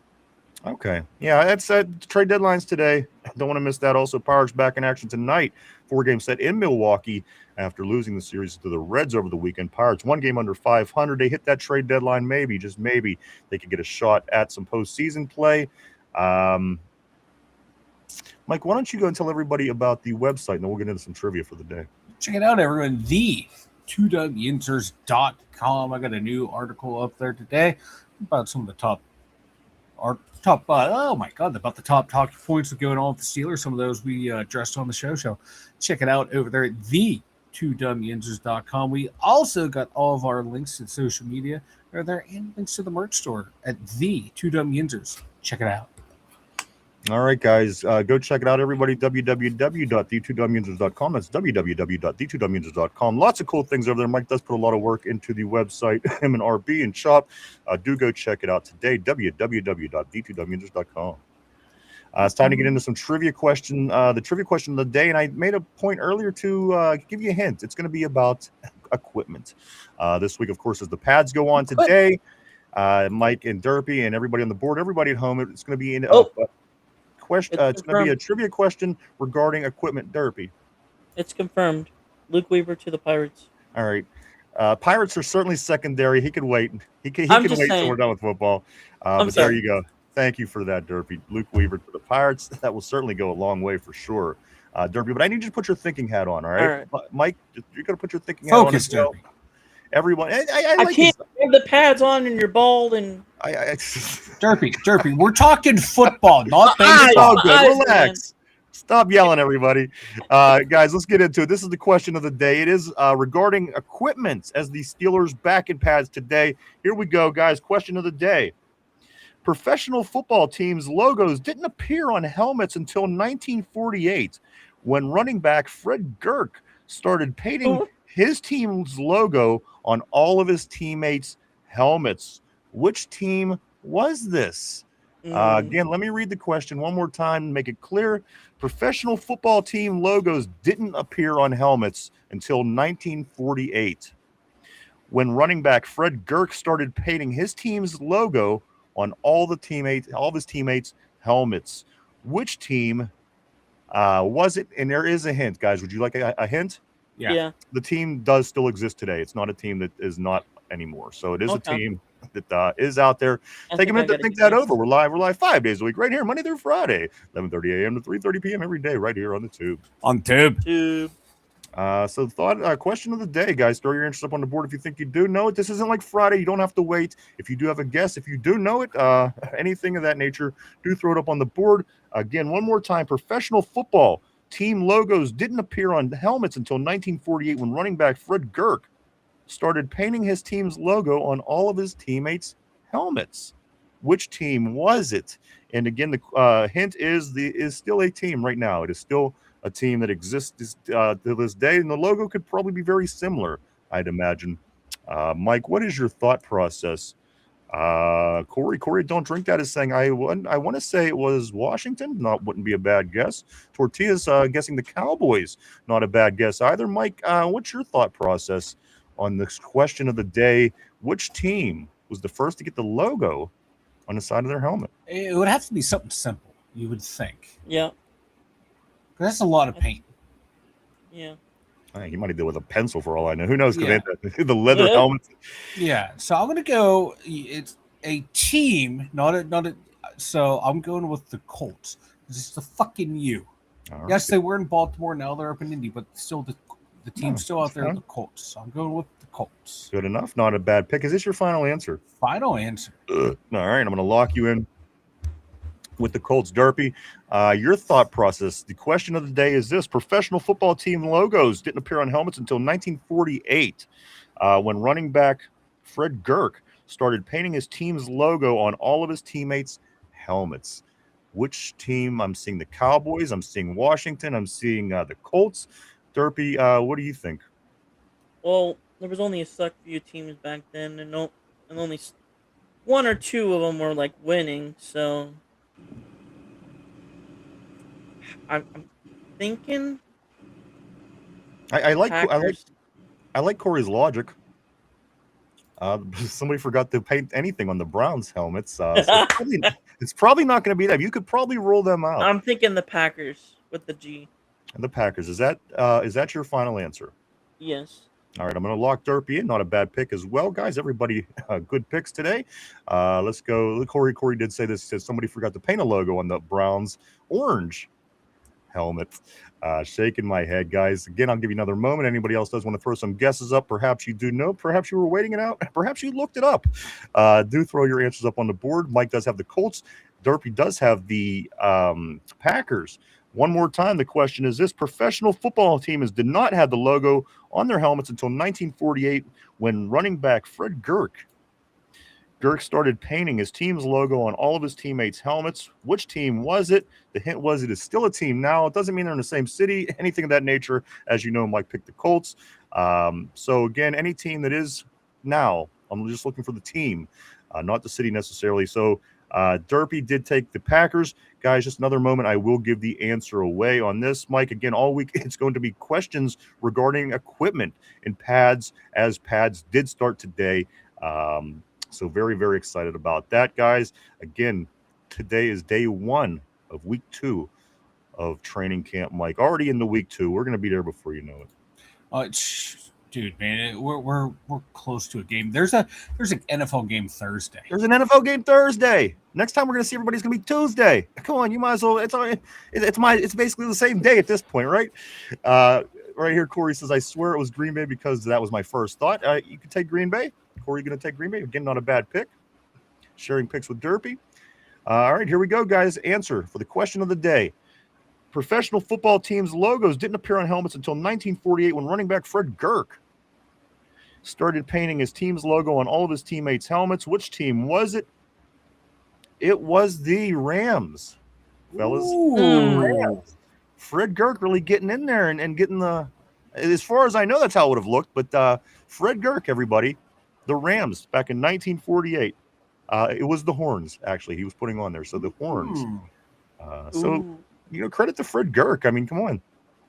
I'm not going to say that I'm not going to say we wouldn't have had logos on our helmet if Fred didn't do this, but again, that's a nice move in the right direction. And again, now we have the beautiful uniforms that we have in the NFL because of this pioneer. So great job, everybody. If you did guess the Rams, everybody that didn't as well, hey, that's all right. We'll be back tomorrow with more trivia.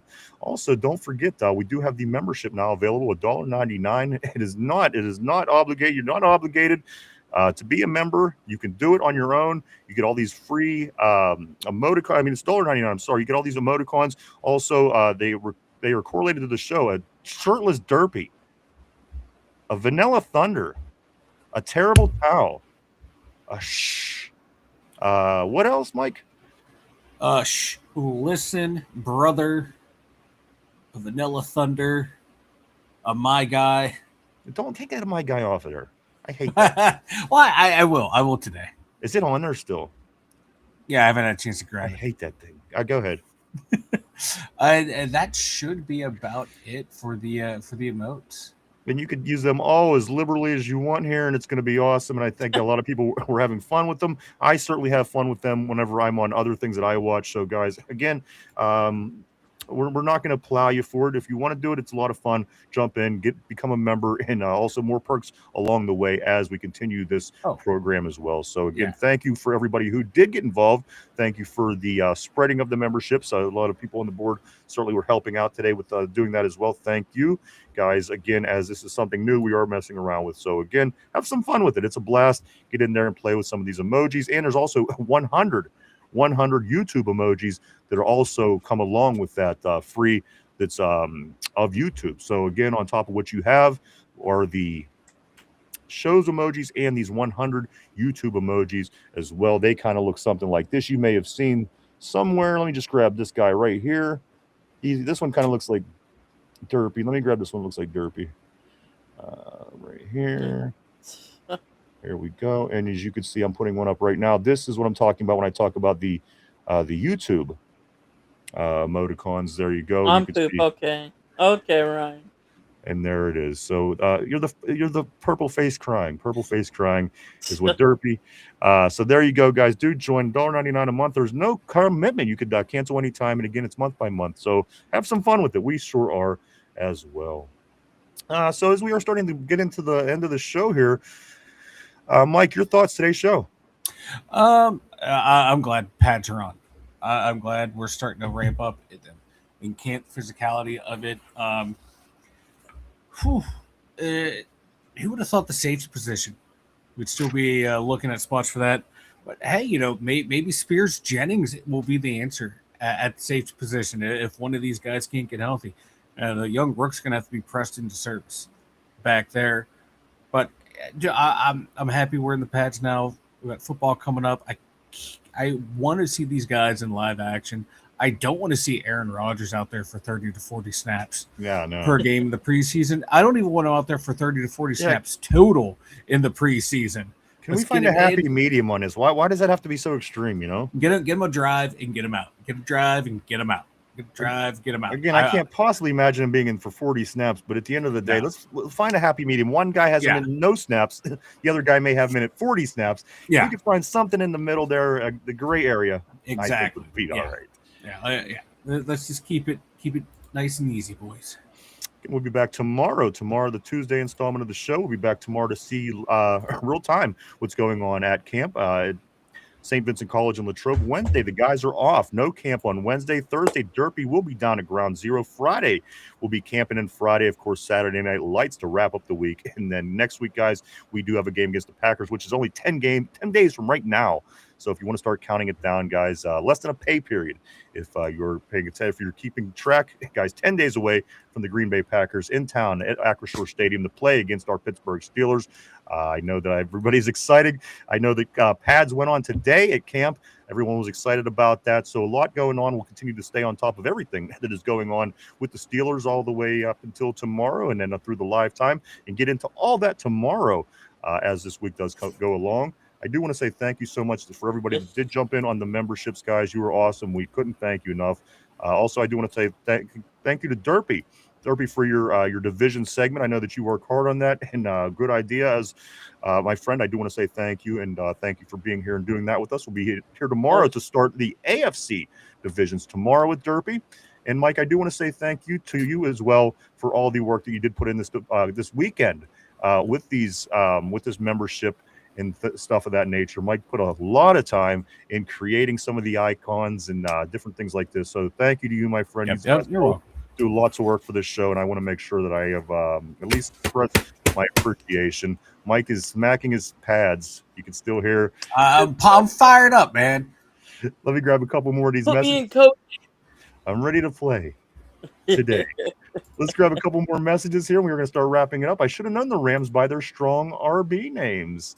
Let's go to is that running back names or running back names? Let's go here to Corey. Corey says this. I don't think Fred Durst was around then, and if he was, they would be Red Hats. I would guess it would have been a team with red helmets, perhaps. Also, Tortilla says I would hope no one plows me for not using them. Hey now. And finally, Corey says this: if your camera accidentally comes back on, you're not going to be naked, are you? I can't handle too many surprises, Corey. You know what? Thank you for saying what we were all thinking. Another game ball to Corey today, as I was liberally giving him out. But you know what? It was worth it. Everybody on the board does a lot for the show. They work hard and they're very creative. Guys, thank you so much. Let's start this wrap-up process. Unfortunately, it's that time of day. Again, the Steelers will be back at camp tomorrow. Parking lot opens at 8:15. The gates open at 8:30. Practice roughly at around 11:30. Again, in all pads. Pads are back on, and they are doing backs and backers drill, linebackers and backs. So again, maybe a little bit more contact than we were all thinking was going to happen after Coach made the announcement last week that they were not going to be tackling at camp. A few things. Pirates back in action tonight. They do start a 4-game series against the Reds in Milwaukee. The Pirates are 56-57 coming into this game. The trade deadline is today at 4 o'clock. As Derpy said, they were already making moves today to strengthen that bullpen and hopefully make a playoff run more realistic, we'll continue. I'll certainly be following that. The Pittsburgh Riverhounds, they did get the win over the weekend over the Oakland Roots team. They'll be back at it Saturday against Sacramento. Steelers, of course, camp all week. They'll be off Wednesday, Saturday to wrap it up, and heading into the third week next week against the Green Bay Packers. We do have Hall of Fame game this week. So much NFL scoop is going on. It's just making me insanely, awesomely happy. I'm excited but from everything that's going on. This is what we wait all year for. And I tell you what, Derpy, with all this football going on, you can't help but want to drink a beer or two as you're watching some football. And this is what I recommend to you. If you're going to do that, stop and get yourself some Duquesne Pilsner, which is now available at 6 and 12 packs at all Giant Eagles and in cases wherever cases are sold. The people at Duquesne Pilsner help us out during the season, and we try to do the same thing to help them out as well. Do stop by, Mike. Very generous people at Duquesne Pilsner. Check them out. Maybe if you're not a big drinker, that's fine. Swing by and check out their social media pages. Hit the follow, hit the likes, all that stuff. It all helps out. Guys, do check them out. We always have Duquesne Pilsner here at the studio on tap for any event that comes along. Duquesne Pilsner made right here in Pittsburgh. It says on the can, grab a Duke. Grab a Duke. Grab a Duke, where else? And if you are on social media looking them up and hitting the follow button for them, guys, do check us out as well. We are all over social media. You can find us on Facebook, formerly known as Twitter, Instagram, Threads, even TikTok. Swing by, hit the follow button, keep up with what's up with the 2W Yinzers on a day-to-day basis. And if you haven't had a chance yet today, do hit the like button. Hit that like button down below, the sub, the share, leave a comment. It all helps us, guys, moving things on the algorithm and getting the name out there, guys, to grow the show. We thank you so much for all of that. Derpy, your thoughts today's show? Mid. No, I'm joking. Fantastic show. Yeah, fantastic show. Can't wait for tomorrow. Can't wait for Thursday night for football to start. It's here, man. It's literally here. We're at the doorstep. Certainly is, my friend. It certainly is. We Great waited show, for man. this. 203 days since the last time the Steelers played a meaningful game. 203. It's time to start the new chapter, the new book. This is all coming very soon for our Steelers, guys, just right around the corner. Ralph Williams, my brother, I want to say to you as well, welcome to the show. Always nice seeing you on a terrible board. Hello, guys. Good to see Derpy's face. And that might be the first person to say that ever in the history of Derpy. But there you go, Derpy. Ralph is happy to see your face. Thank you, Ralph. Guys, we'll be back tomorrow at our regular time to do it all over again. I have like a million things that I could say. Again, thank you everybody for everything, and thank you for jumping on the memberships. You guys were all super awesome. Again, we can't wait to see this through and play out. And again, the little Derpy with no shirt, I think, would be the selling point for me. But that's just me. That's my favorite one. Don't tempt me. Don't come back out. Don't tempt me. But we will be back tomorrow to get into it all over again, of course, as Pittsburgh Steelers are working their way through the second week of camp, getting closer and closer to game time, this time with pads on. So it's getting the feel is getting even more real. We're all excited about that. Sick Jones, what up, brother? Always great seeing Sick on the board as well. He says, what's up, Yinzers? Mike, how was that movie? How was that movie? I did not have a chance to watch, what's it, Sasquatch Sunset? He just figured out, because I'll just be the Sasquatch. I don't have to watch it. He is the yeah, you better watch that. Like, I want a full report from you tomorrow. Let's see what else. I do want to say thank you to everybody for coming and hanging and checking us out today. We appreciate each and every one of you. We truly, honestly do. We wouldn't do it without you. Thank you so much. I want to say thank you to everybody on the board. You guys are always awesome. You always keep the show interesting. You are the lifeblood of this show. We couldn't thank you anymore, guys. We really, truly value at the highest level. The terrible board, you are amazing. You are you are a favorite. You are the reason, again, for doing what we do. And finally, I want to say thank you to everybody at home watching, listening. Maybe you're in the car, maybe you're at the gym, perhaps just watching on your big screen TV. Thank you to everybody. We'll be back tomorrow at our regular time. Again, to continue on all the live information as it comes through for the Steelers and everything else to that point. Yeah, Derpy?